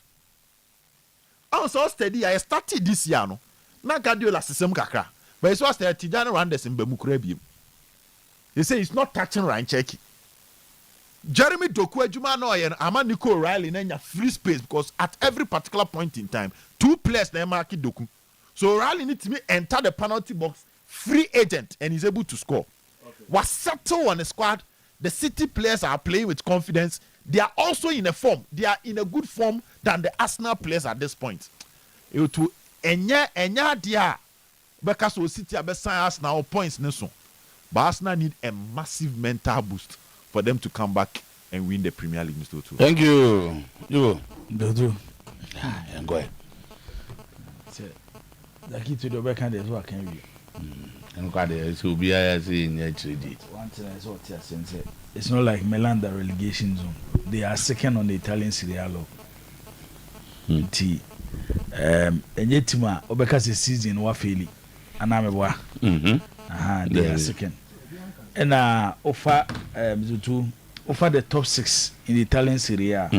Omo meetings omo sheshi omo no. Milan are gaining points more than any other team within the top 6. Oh, okay. Yes. So what I'm saying. They have no, so you draw a table for the top 6. Top 6. Milan will be top. Yes, Milan will be top. Then I'm going to team Gasibiano. Review. And it's true. Say they've not beaten any big team away. We almost stayed in Mufruwa. Away. Okay. And Koshe team Kasibia in more over a year now. Okay. Matthias. Any team Abeka say by resource. CSA Kobobo Akopet 3 points. Obekas Wafidi. So what's it say? But every club will be no. It will have to the see their football. You don't go to Barcelona and play defensive game. So what I'm say. Yes, Allegri. Simakawa has said when you are analyzing Allegri, you can analyze Allegri to say Pep Guardiola. That is Allegri. No, I don't have it. But the issue is, also then America say, baby a titi who feel quite fast, so titi war name is to baby I would do no. Untimin Casse, baby I will shall see if you Roberto Aconeda. So the Mitchell. It wasn't like a game I had Verona Bocha in Milan. By the club standard, M22, you should be combining something with resource. Okay. So the Mitchell. Some Akawa has said, at this stage, what Milan needs a Champions League. And with Allegri, they will achieve it. But Allegri as a coach, I'm not sure Bell lasted more than 2 seasons at AC Milan. Because of first of born.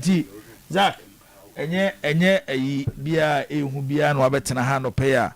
Bema boda amanyoma yehu. And there is another one, Gobizakito. How do you imagine one mentasi? It looks like you have some perception about other leagues when it comes to discussing the Premier League. Over there. What's what far last games na kano? I will rate teams in the city and no beboni teams na Sabono. Or say enter other league, you know. Kayada league. Megazament is Spanish league. Or say Spanish league, Italian Serie A. Oh, okay, yes. I heard Spanish. I heard Spanish. Well, he mentioned Italian Serie A. Mentioned Italian. And it is true. It's not true. It is true. It's not true. It's not true. It's not true. It is true. Teams Ben Real Madrid don't chase Barcelona for the La Liga title. Real Mallorca ni Girona. He no moda. He no moda. If Milan ain't competing for Serie A, pizza mo. And you didn't never Milan last week. San Siro. When Napoli enter race need to chase Inter Milan. Last week, you Parma and stop on Napoli. Omoda. Omonya you quote to side teams now workers omone a city near as never bono. When you pick omo baby omoda will league table. Omonya you quote to those teams. As I make an anti as I dare send a mentia. What say? Man clarify. Man clarify the position. Say teams, you know. Do our stage. Look at Barcelona. Madrid as MD. You coach or coach no more issues for her. Say the same. Yeah, same. But Barcelona, she Inter Milan and she Bayern Munich. And I say the Barcelona, Inter and Bayern Munich enjoy over there. No, Arsenal and City cannot enjoy it because someone will stop them. And you see. And you see. For what team? But they say because Mizoto say bomb of Eshe City. Arsenal. And no, they have a bomb of She City. And now Crystal Palace She City. And now the other way, West Ham share Arsenal. Why never benefit? Yes, City. And yeah, say City Zulu, and yeah, Arsenal never benefit. So if Girona and now Real Mallorca, Eshe Real Madrid, Barcelona will benefit. At the league in this season, smaller team be Barcelona. A competition here. The last 5 games now can any possible say 2 teams no more competing for Premier League no obi abe lose the games. It is a Baku ko lose wa Baku be benefit. It is a team be share Real Madrid. Barcelona benefit. My understanding is that there are clubs who could stop them or but Barca might flow Bayern Munich. No, at a point Real Madrid better at top of the league. I was Spain. Who need to stop Barcelona? Emma Madrid got that top. And they say games now can have to Mummy no Bababono. They are not going to play against a Liverpool, a Chelsea, Manchester United. virtually smaller clubs. And I make us say, your best Syria na when title no Mizotoye close no. And yes, smaller teams here was Syria no. And the stop teams are no much inter for the Syria title. Okay, you go ahead. I think point well made. That's just Yaba. The kind of a year the Madalix until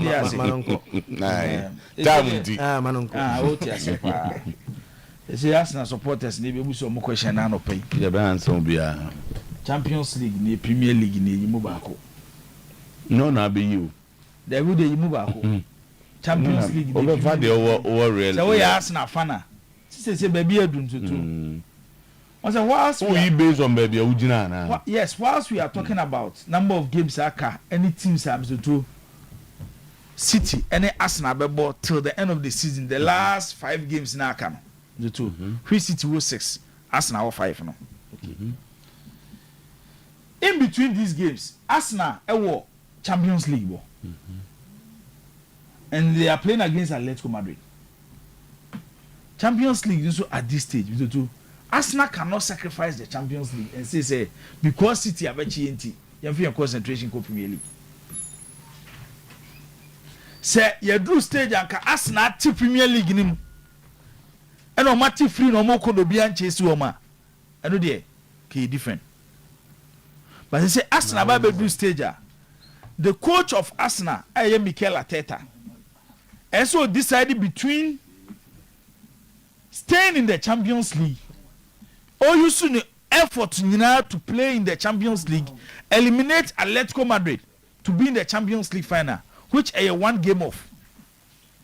And now say Premier League now for 22 years, Yanjibino, for your concentration and because yes, City and name Zoto, I'm a league Geno, and I did the amount Arsenal compared to like 2 months ago. Over the whole of this season now, City MC Premier League mother top for MC just 6 days. 6 days. Arsenal at that top of the Premier League for over 200 days. 206. And they City there. But with some few months and few games at the Premier League, you know. Club now what the Premier League top, you know, for over 200 days. And they do that top for only 6 days, no. For the turn up and pay a yeka. Nanka says the other and you need 206 yepe. So we beat that top of the league for 206 days. We beat that one for 6 days. And I can do other 206 days and then he should be leading by about 10 points. Oh yes. What that's what? But Arsenal now they do stage be no Maria. But umblemo Zoto. The Pep Guardiola factor won't be taken out. On say yeah, coach. The record as a coach, the lowest I work in the league standing in top flight football is to a third. Guardiola on try third that. Or the third. On try third that. That is the lowest I'm to work. Share. The kind of stress out the jogging club from watch that Liverpool team at the jogging club. Roto. Club team Liverpool, you know, the 1 league title. But what that Liverpool team? Say Pep Guardiola in his city. Akene ye can jogging club no. We'll be talking about a coach awarded 3-4 Premier League titles. Your boss season be England. Liverpool lose just 1 game. 1. Say pe. Just 1 game. Ka team the other league now lose just 1 game. So 2 years then only league title. But you be drew April say from March, April, May na you season. 14 straight games Guardiola and up point. It is a who compete with such coach. Now what say? Now we are open and I'm to talk of this recorder. Oyembe so first City team we are any results on this season. In fact, say Guardiola be for City no. So this team and maybe the first year team no fire, you know. And then Shadanya consistent and even by play. When you're the best City side, are you home? And even by points, now so to mudi chase no. the best City will get, even if they win the Premier League, Zoto, and lose that time now, etc. 19. But he's chasing for the Premier League title. Wabo league na ati league na se, and onim kwanya league ne fa so compete. And they were the crucial stage of the season. Our mistakes and you accepted. And no na punish Arsenal. There are certain games KBA born the last year, October, November, December, Arsenal be winning. Bomb of year come as me. Zoto. Na bomb of Gino Monaso. Our teams were finding it hard to beat bomb of Arsenal ko show mo. But it do the crucial stage of the season. Arsenal till home na bomb of Abeshe 2-1.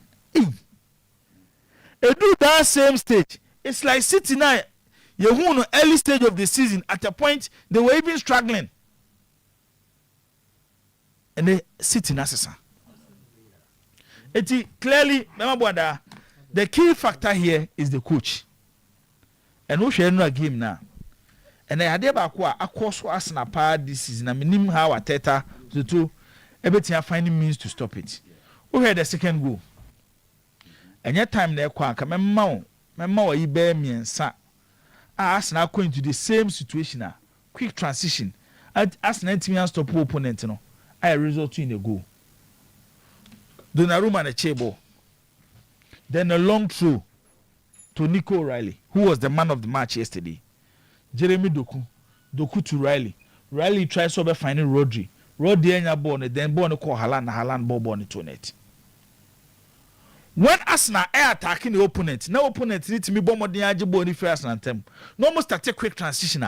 Arsenal means show money. Their team looks disorganized. And Arsenal this season, anytime we have Arsenal game, be a very difficult. This is one area I feel that Arteta should fix it, because defensively, when it comes to defensive setup, Arsenal probably are the best in the Premier League. So why then the team be attacking when we are attacking our football in a quick transition? Won't me organizer want them to stop the team from that quick transition? But annual games, football will always be like this, because football is a game of moments. Just imagine that Donnarumma said, "Bema if you go Donnarumma consider na he save no obey she time City share go no. Any Donnarumma mistake no obey na invite Arsenal into the game. It's a moment and a City etimi picking ye, and they had a goalkeeper even after the mistake. Mentally, I'm breaking it down. A crucial save for City to stay in the game. And the drew point to be you also need individual players. Some be into the party to carry the team. The starting game in the first 15-20 minutes, it was like a net there. One way City for more. The way Arsenal approach the game. It took one individual brilliance from Ryan Cherki. No, disorganizing Arsenal defense, no. Passing through the Arsenal defense. Omomosa, look at what he did to Gabriel. No ball to net. And then he invited City into the game and I do not make a mistake. But it wasn't like a gamer. Individual players no money. Yes, City will be sometimes they can do something difficult to stop. They say Ryan check him to even on a bad day, because he's a magician, BB. Arsenal season, you be keep and I can't have a shegu na. Yes, season in I can't have it. What I say? Some more matches. No, about matches to do say. Kai. Or more bad 10 matches. Oh, depend there. Start about Kakran. And what I say? League and Champions and everything. League. I don't know. One share goes, kasi. What I say? I say what share go. The last time I was share go Premier League, and say, I feel new. Oh, but one boy. That check. One boy. We has been out. No, but if he has played 10 matches. Now that Champions 8 games. 8 games. And then one was go. 8 games. Now 8 is to 1. And he has been scoring the Champions. What the semi-final? Now Champions was to say. Oh, I said on bobo. What I'm saying is 8 is 2. 8-2. Now say 1. 8-2 on the average. Say what they try. And 8 no go be bri obebe mu. No, it hasn't been season. Obebe mu crazy wo say. Ono ye ono ne boy ake go change striker no. What's on here? Onwa ke ase go change striker. The boy. Kai is more no one pass or change number 9 back. Oh, they said now okay. Oh, that the goals he scores fast. And you go am up. This is Champions League. Anyone go na dia do semi final. Na say we so shadow do fa. Oh, yeah, on no go. On no go no ye there M5 nko baby and why I say their goals go be sha. It moves you to a certain. Then the ones who analyze the situation. Oh yes. Say na me pen no. Oh yes. But yes, what na say I know for watch 20 goals to here there. Go go your the ya bobo ya she 2 ne. Yeah, no. Wa be she 10 goals to. Then the now back ya said that. Ya she 2 ne dada ye kwa nim so teme na say. Tino. So all the whole conclude ya che. Ntino. That City winning the league from last the beginning of the season I'm without about Guardiola because anytime I heard no bench behind so too now on look like a coach or be turning things around this City be buy into the title race but looks like he has Arsenal na invite City ama City be compete omo to omo be omo kan Arsenal family special City they've not been special this season they've not been anything Arsenal nah allo almost standard no You're going, you know.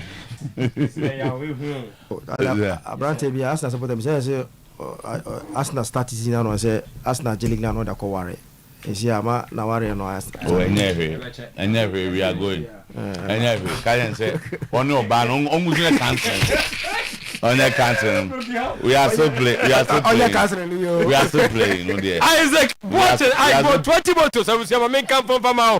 Na make was hey la you am trying to make was Toyota was new center bit on step one goal of sia ni nyina no ho ana obekọ wo krama wo ya na body da from say ya tim everything be so na bedu uwram wo Japan Casa papa no de ba Ghana ha ye ho spare pass no ebi yo Toyota ne Honda ebi a wo se o mpe no o prefer German and American cars ono wana said there compared to the esikwa ho no ono ne de ne bantem ebo nso kra da from tino nkofo to ogu no so Ghana nyina no we so agent e wo Ashanti region ha eno nti bomodem ewe no e wo Kumasi Tanaso so no before so bedu ya Santo main gate no agrike dan this way agrike no a obewun sampa fitia bi si animu ho anope pick number no for Isaac Ndeye 0249 849 osoko 972 ababu pa ha jeno dodo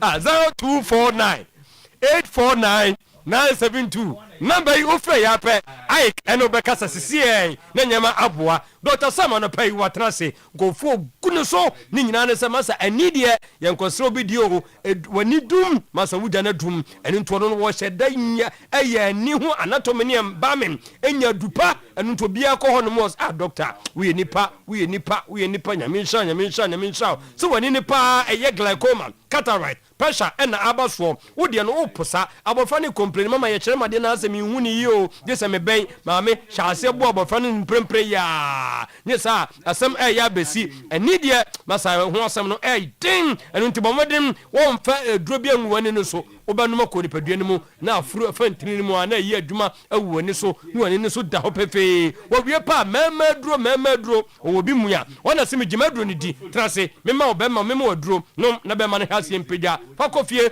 action part 1 oba not part 2 na ka ho afi wo na okro no wo pa nko obiem wo wie pa prostrate blood pressure weakness sanso hernia also gono koko pay se fua woto ni nyina no Dr. Sam en kwantim pona sesa diabetes empa bia wokono fa Abrepo Junction wusani ase wona first go filling station no hwesoro ho na doctor ewo anope number ne 0243 001058 0243 001058 esin wadwuma de ye ne de onim Gentleman Dental Clinic Limited anopai woseme nka wo cheda dentist na kuku dam omo ye professors wom ena odomu bomu to konongwa main lorry station Accra Atomic Dam kwabenya wana about Abrepo Junction of Bantama Health to Kumasi de no Tachiman magazine of Kenton Road Kofodua ye water disco junction Kofodua hona so no ye Central Police Station mu amwa fra wono montonchian ewo GCB Bank monso amwa tamale ye Kotishigu ye ni post office any MTN office adie be ye won se hono omoye the best anopai ko nyenye RCT polishing whitening braces jewelry restoration extraction replacement ni nyina no ya said 0598 731-823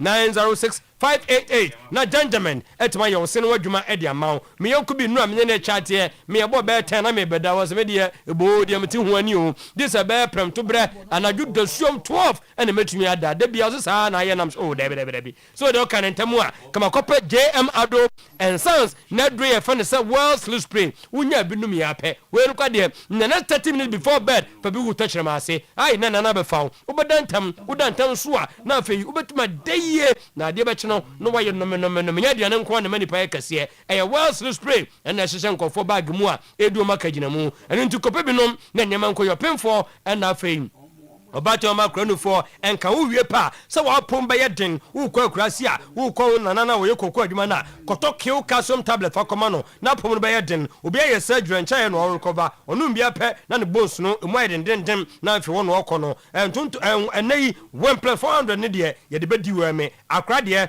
eye 1+400 suspension wo nya binumu a akra no wonya nyanganyanga obeye kama 0509 439 063 0302 666 132 na no so wonya JM Ado and Sons no pamiensa bi amanyama koyie franco de asori bia wo kono mama na asori panyini sanso wo yiri papa watetene nyema so Nokia Samsung iPhones smart TV touch freezer refrigerator washing machine microwave blender generator gas and electric stove CCTV camera ono dia na function monitor video anytime anywhere to yiram ko achiri papa ajabadwo adum old Melcon Kofo clinic new Kajetia honyina no ajabadene wodene branches na ben ajabade no na afi Melcon dia no na adum old clinic dia no number ni 0245 316969 0245 316969 the both player di wura mo no eye kompu Ghana ura brand bia no bi pie no hu so na wu pie frost yes we a guy o to nyema pa e ba bia ho nso ye kama na nyema no so na anu ye wo ye promo no wie ya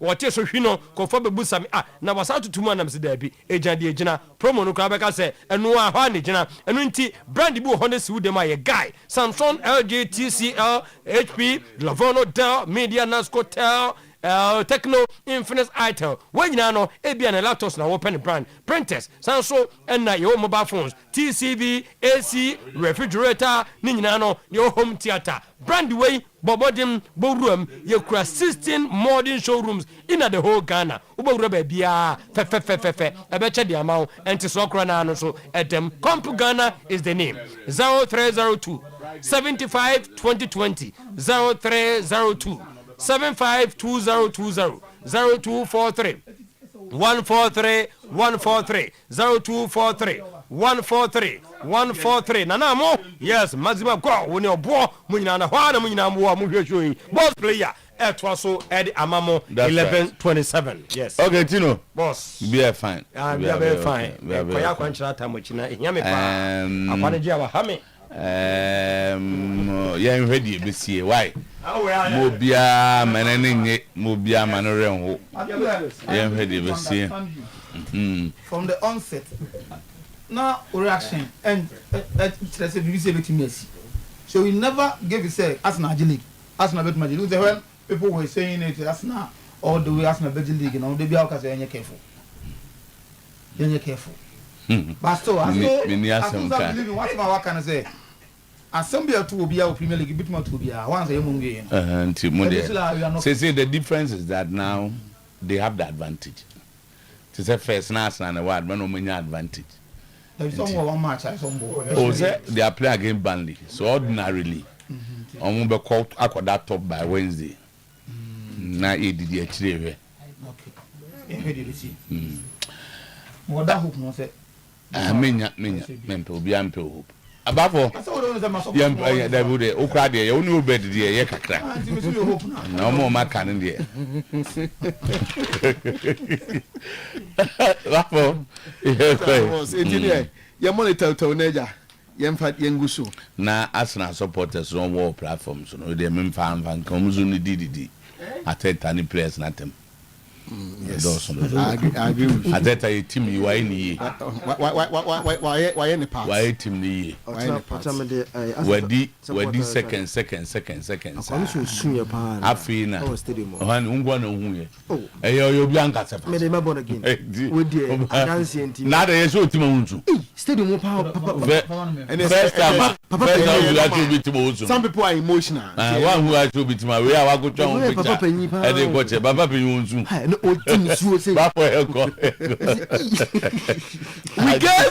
We gave away cheap goals, and it's very painful. But I congratulate Dreams FC, media coach Ibrahim Tanko.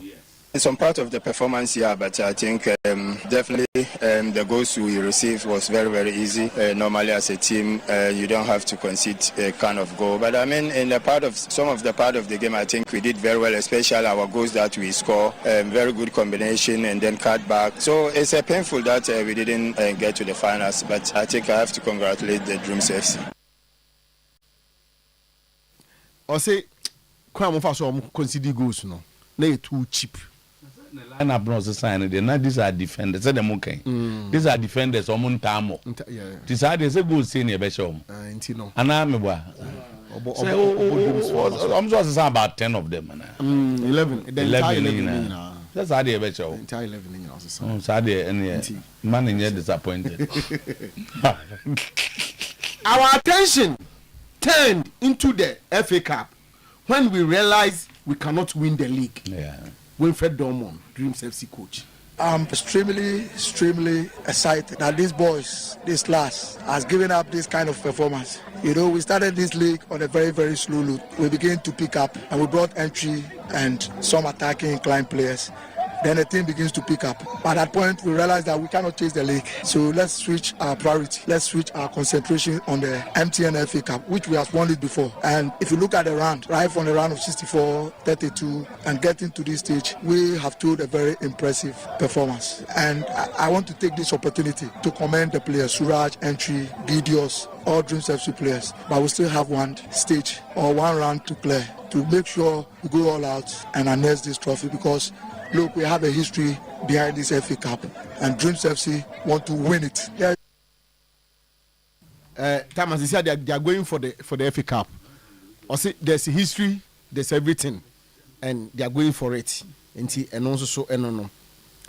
Talk to those who understands Ghana football. If you want to be successful, Samuel Osekufo advises Black Stars coach Carlos Queiroz. I think by now he has started talking to some of the players that he thinks that they will be available for him. But I also advise that he get people who also understand Ghana football, who are playing there, who have tasted it, to also have a talk with him. For me, like I said, it's not about the coach. I think the players that we know that they can do better, we should give them confidence. And I think coach knows better than we do in terms of talking to the players the way that you want them to do. So for me, I think either we like it or we don't like it, we have already signed him. So we give him the necessary support. Critics here and there, it will not help. It will not. We can criticize whatever that we want to criticize. Either we like it or we don't like it. He is going to sit on the bench. And also, a futu kakra or the ama Black Stars coaching so no. Include 10 local players. Include 10 players from the local league. After all, it's only 33.3%. Honorable Mahama Adams, MP for Mion, demands from the Black Stars coach of including our local players in the national team, especially this 2026 World Cup. Why do I say so? It's an expanded version, and I mean the number of games are going to be increased. So I know most definitely from 23 or is it 25 months we used to take it. It's going to be about 30 players. So I am saying that deliberately, let's make sure that that's 33.3% of the players, that's 10 players of the squad should be local-based players. From any team, our best. I'm not saying we should stop selecting players based on merit. No, I'm just saying we should be deliberate. 10 players from... We have players in the local league who can qualify to play in the World Cup? I believe so. I say Premier League players no be a whole more on betting about Black Stars no.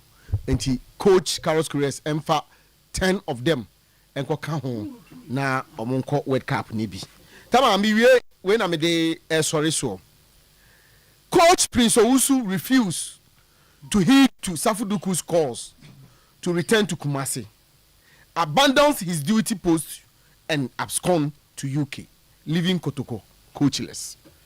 Tama, information picking say Prince Owusu call UK, and initially na Kotoko 4 years and ka on Samra on the own free tama embano ka omayi season no, but he said they were bodikete mu a oko na the ama asab na ha adwin kakra ne say Hamza so nya brea or prepare any team no for the middle league no enti ase all ye ha no ama adwuma na ye din kakra e de ama enti sisi no ase place ni yitin before I be hear wasem no where you to word bia minim say you maintain or you withdraw it who should abscond for the Kotoko coach.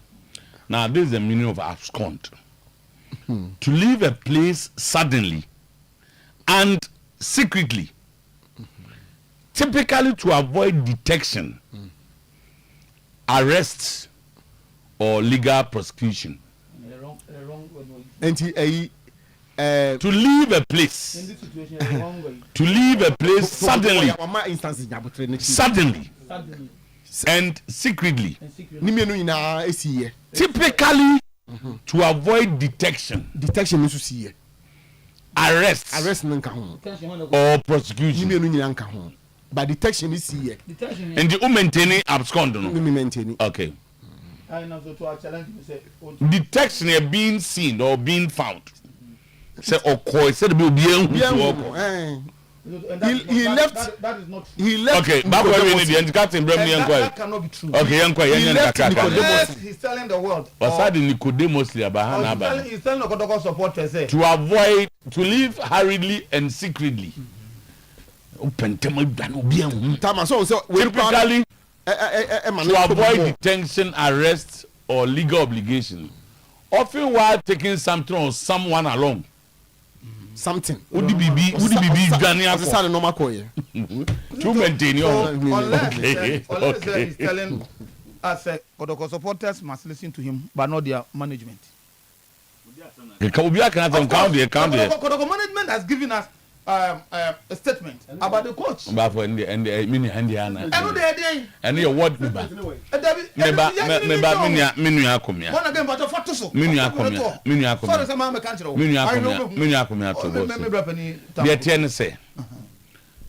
they give official positions. Fantastic. And the journalists may go beyond and find some information. Kotoko say coach na sema ano what the asema wa ka kire omo ne say obeba na nsentweni na ko hu say se kura no wato aso kura ko London penny ba ko frɛ no kura wa amfa and we cannot say and now Kotoko issue statement all other stories are untrue. Me say like dem go on to say where now go for buy no bro for no listen na no e ko ye bi e ko because we no ni ho ndi jesu ni kromu a Brofu a ona de bia na meka se brofu wo masa brofu ma masa e nante nei e bia doctor ma bude mate yate o bosi me bro ko choice yate na me just asema harikan obuku ni efe ne se enya no ne yake harikan hari asem no ni asem ko enjai hari se wakoyo mo se coach ko lande okwa no nkoi but you of course brofu no de buy no say he wa dwane e ko no coach na ndwane coach na ndwane. Okay. Maybe coach no quiet. I tell maybe adwene foforo bi a Kotoko for him, but as far as coach no number for okay. So but one money. Okay. Okay. Kotoko for. But the almost statement on that ban say okra home. And I want to go with that. So two. Maybe a problem kakra with the very existence of coach Samuel coach Prince Owusu. The very existence. The very existence. And they with us and the Kotoko. Okay, existence as a coach. And we are saying, they say was some very existent in a and there. So Marcus has a left to the IMC. You said me can say the IMC has become a two-floor bulldog and up challenge na say hey mo so you so mo bro mo ke campo who don't want as them go I am talking this with authority campo go because the most man make am me say me with authority and that one make me no Kofi Zakito was there when I was talking to an insider. I made him listen to the statement, you know. Because the IMC left them alone, coach Prince Owusu, Konyo go coach me. I come the statement to say, the term toothless bulldog is an idiom used to describe an entity such as government agency, organization, or office. In this case, an office that appears powerful or aggressive but lacks the actual authority or ability to enforce its mandate. Exactly. And somehow would they exactly. That is the situation of the Kotoko IMC today. Oh boy, today they lack the actual authority. Of course. Or ability. They've been told they cannot fire any person, including the coach. The IMC has been told by who? By the board. So omun tibi saki obia enei omun tibi to sack, you know, lies with the board. Mr. To say Ebasa they recommend. I think any day Captain Yenchim Kakra. When you have a board superintending your affairs, decision be able to take and you refer to them. The IMC can recommend. They've gone. Set me back. Your main team will be on because I said the omo and say go omochi. So almost to say, "Obi do maybe the omo team na nyɛ adwuma." The board can say, "Can no come back ko bomb and share money." But this time na be boy money say, "Coach no, be a say ni say na assume say na obenti be say yi no." That is what the board told them. And they've done that. And have they recommended for the coach to be sacked? And the answer, have they recommended for the coach to be sacked? And the answer is no. But I don't mean to go to supporters for say, before my show. The Bruno, Omun train Kakrama, I'm so blame IMC too much, I'm so too. I'm not okay. Omun train Kakra. Next one, I can get seen. But you know, as I'm not having pa. But the information I want to say by the ending of this month, Kotokobe name coach and CEO. Coach, you know, I'm getting say 2 Serbian, 1 Italian. Me and Sandy you one. 2 Serbian, 1 Italian. Me and say you back. Now I will go to coach. For the chief executive, me head near you have a coach. On by announce chief executive. But yes. TMA say you do your Befia first May. Now you announce you and as a waiting. Well, Bibia TV is Sunday. Bibia team be boom. Jamaica Oja a window. Aye, we create the side door there. Man create the. Said there be ya. Obi mekan say sia ka say. Yes. Ne fendi asema aka no emu ahodu kakra nya asema. Yemfi ani nto so. Bibia me sanka mu a. Bibi dey say there that is arrangement. Okay. Serbian and 2 Serbian. And 1 Italian. Sanka mu asem dey ne kanya den. Aba bi kan bi. Eja kofi oti dru tie. Metima ka say. Se bibi am sanka mu amekwa abrochi echina na nyime bi be sanka mu abetima me de echina mbese wa na ka se ese window Dreams FC winning the game against Mediema is to many surprise on 2 grounds. First ground ne say so to score line was out there. I said the other winning was out there long before the game come. That's a baby. Because me who with them be investigate. Me who baby nipa no oye that sure say Dreams ebe say. I see we 2 coach Tanku he decided to drop in the first 11 akofa the second choice players no e don ma be bono. And I want to believe the first choice no. First instance na me mind and no matter have necessitated the coach in here. Okay. Others because the results was out there. Dreams and Ebeko. Dreams be say. Na motie man cantum from them. Nanka ye kan ope ka man for be nyajo we kwade om yete say wo mo ka. Said ye titie nie. Nanka ma twempanyimfo kwa adwene si so. Ebi apanyimfo ni mo hore kura na. They would have paid attention to maybe this. I should have done that. But now me vim. Next time bibi sa ba say dey be fan say the motie mo am ho nkomo na mgo. In fact, mommy a lot more about Ghana football. So I am sad. Yeah, you mu answer. The econo.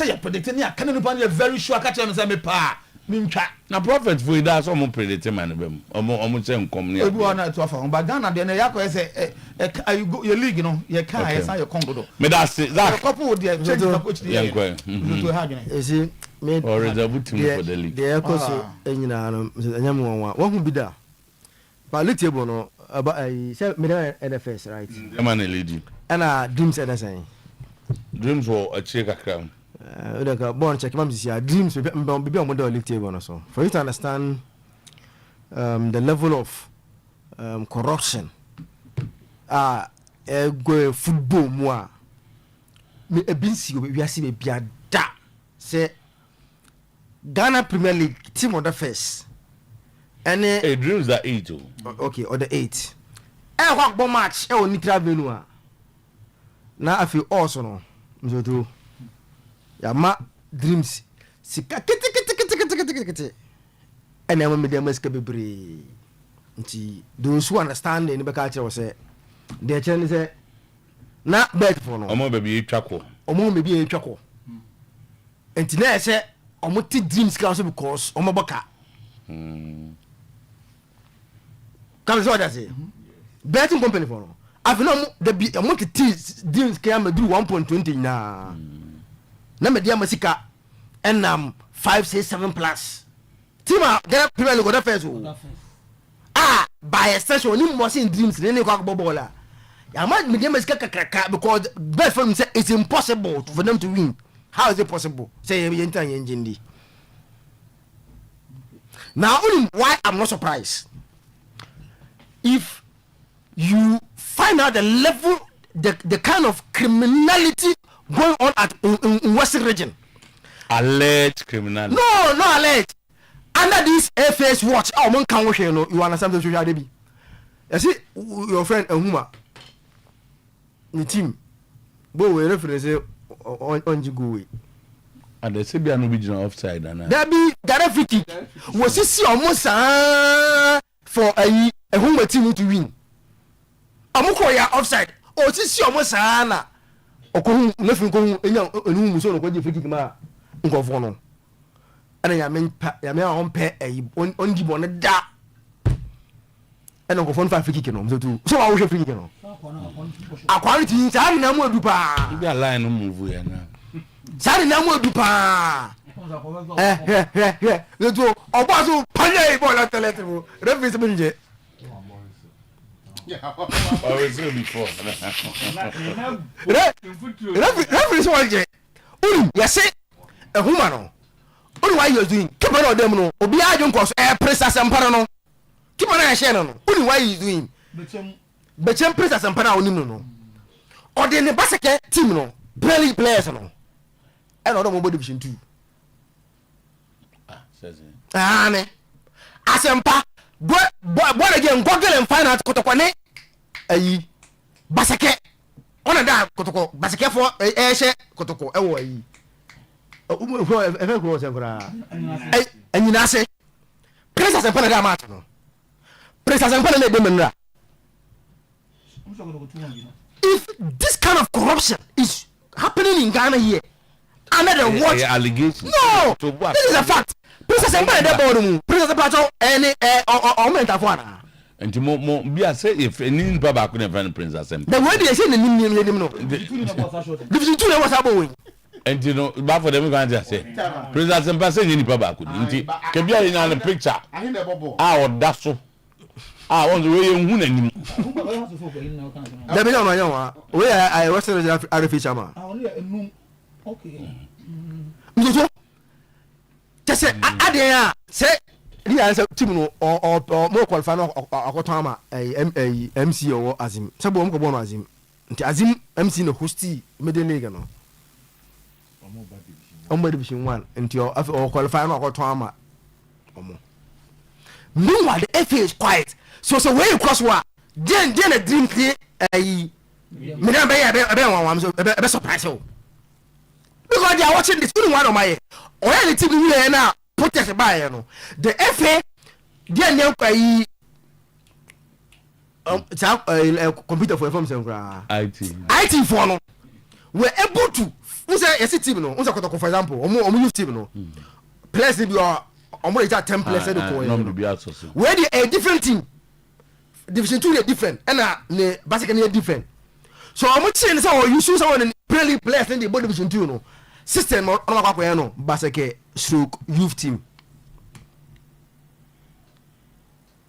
and someone was able to help them to do this in the system. Meanwhile, team system the bobo ni na no dim ga bibi esi dim no the bobo division 2 no dini enchana enye me kakra eti se sa mo nyina akoso na omo nkasa de na dims ni me dem be kroma ase a obeti ase se me to me hu bi do me wi ase FA Cup semi final FA Cup semi final when teams are fighting for double. Basake plays their home games in Amping, not in Inase. And AMPAIN. Amping, yeah, sure. Okay, until wait, just the venue. No.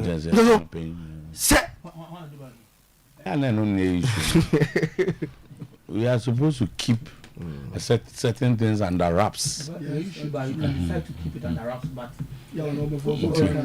Obi mam information that I'm doing that one thing. But we are not saying no, it is a to share the echo here. Say, oh man, yes, I do. We are every for the more men as I do. We it is all I can tell.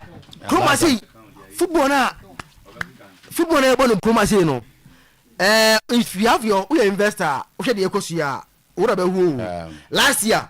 Sa out of a chairman or be other teams for so DNA fidelity. What's your man hearing? You never friend near Busano say, I said my day to you know him found over friend. My friend. Until you for one I say, may say, wow. I'm my recording. I tell you, what's all the TV on? So there was okay. There was this them. So media man Atrama na omo be abo. I want to get the name of the team here right. FA Cup no. Okay. Na enye the ombo ba ku yo. This was to Kame Peran ni. Quarter final. Quarter final. Quarter final ombo. Okay. And na team omo use ni o. Felix Che, Yusuf Mubarak, Desmond Bafo, Manuel Mante, Jacob Mensah, Kelvin Obeng, Victor Odro, Kelvin and Kroma, Salim Adam, Taylor, and a Kingsley Bay. Kingsley Bay, yeah. Go to where I think the quarter final. Against Division 1 team. Against the Division 1 team. Players a boy in you. But what he did there. Felix Che, Mubarak, Desmond Bafo, and a bomb, Finfino. Jacob Mensah, Mubarak, number 4 and 5. Salim Adam Sumbi, Manuel Mante Wumbi, Kelvin and Kroma Wumbi, Fuzi Taylor Wumbi. Utu. Nessa o share match day we are FA Cup yeah. Nessa Midiama Yusu. Utu best of squad. Also normally the air man tiasia Jumani SS FA Cup nipa ne bo. Maybe was 30 and what the second team na ba.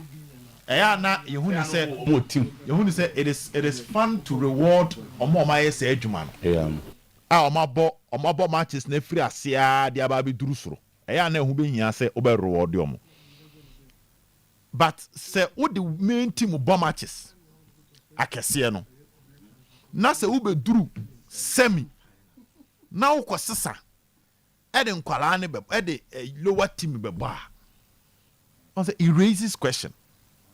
Because match here, Midiama Kobo Cape Coast Abutu, the full squad boy. That means you wanted to win the trophy. Normally in FA Cup, sa tama kepa koda you say. Na kepa na da to only so. Mame rewarding the panel. But if lower teams you are using most of your players, senior team players, now could do a lesser team semi-final. I had one game away of final. I had no to final. Now what's the sign? I said they can conspiracy theories for no. Everything you draw conspiracy. Of course. No, not just conspiracy, analytical. Yeah. I mean, why would you use the weaker side at the semi-final of and use a stronger side? Because the FA Cup is a big thing. And yeah, my game no questions about kakra. So now fast forward away from that. Kotoko IMC in the body. You 70 evening like kakra. It's too early. looks like there's a conflict of interest. I said, baby, a board need interest, ne Danny baby, IMC, the and Danny Nyepe. Oh, which shouldn't be those, which shouldn't be so. Yeah. I am my senka, keep Bianca senka IMC, no board nearby senka man on management account preko. Then they would start giving the fans their communication direction. Say, buy a bay who's a league in a free and center. You couldn't say, cause who TMO say, IMC phone be at the point when they say league don't bet me aje. And Uncle Mwebine Shabi, I think you go up last minute to Kai operation and send me by. Ebi Antimia Manasa. Ebi a board news said, baby, and I have a fat team near Bruno.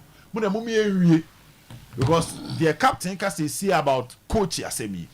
Where the IMC feel that they need a new coach. Board said the Mamonia appointment, they are me. I think here, Trasia.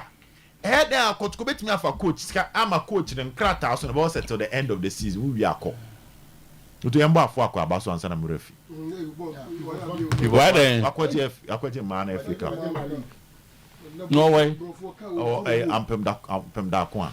Me hiano. Sanka people to amu nyina betimi ababeboa. Me hiano. Sabre nko betimi abeka honom de awiesi. Yeah. O de omeka Hamza honom awiesi.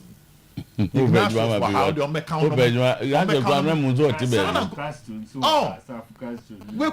go to a cover Sabi Brizabe.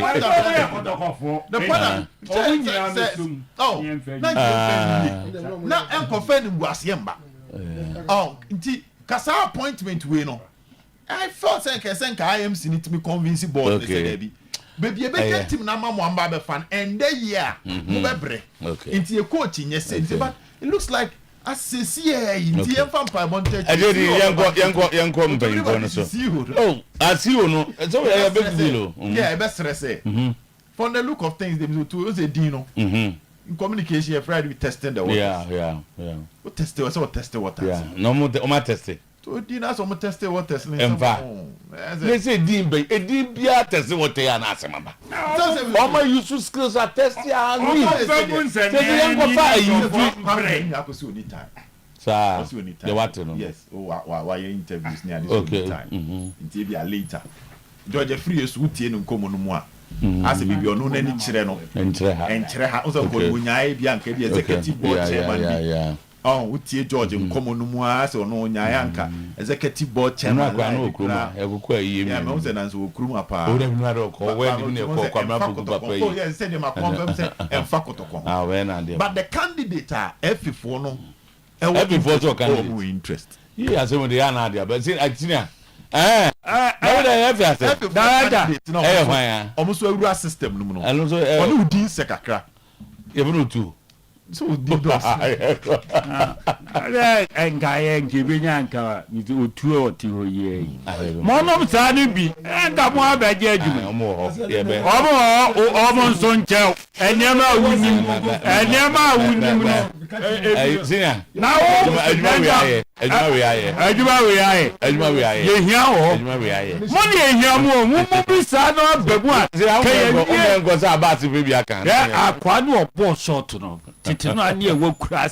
I am so born Jesse now. I know. Say, me born it to a decano. And to bomb for Trunia. And to see your massa. And wait, play away. And then Yanwa, over Bobby Tua. The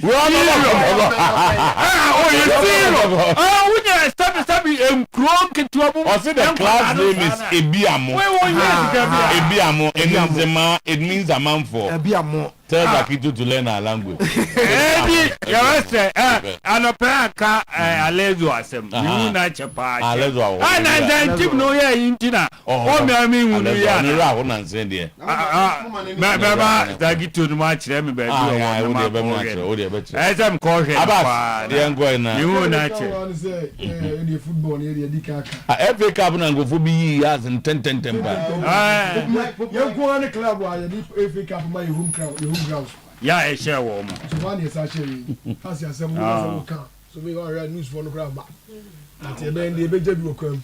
Yeah, the cancer football, baby, on the name the districts in Eka, but on baby on the board and nam passes here and the Omuhi and no FA Cup finals in semi finals on way Kotokon house and ba ku na ke wo mu ka kroma ye but when na sa wonya de de ye be you e ka o say o mu ye modern football for focus here and for system na system is sa ko yin football ya doma chede america ya doma chede o mu say nya nto go ya chere ya doma chede o de chem the position be block football ni america ya doma chede ya chere so me ya chere China for the party you have to perfect the act adibia nya me ya chere ba eni nya me de nya pe waduane a obedi eni nya me de nya pe baby abi train the all che wa ya wo na e left ya be ya dia so be ba be right nutrition different aduane die nya doma chede ye wunyansa aduane abedi enya didi aduane obedi wunyansa wunmi se mi no aduane bia mo ami no bi na be chede me da bi owo mo masua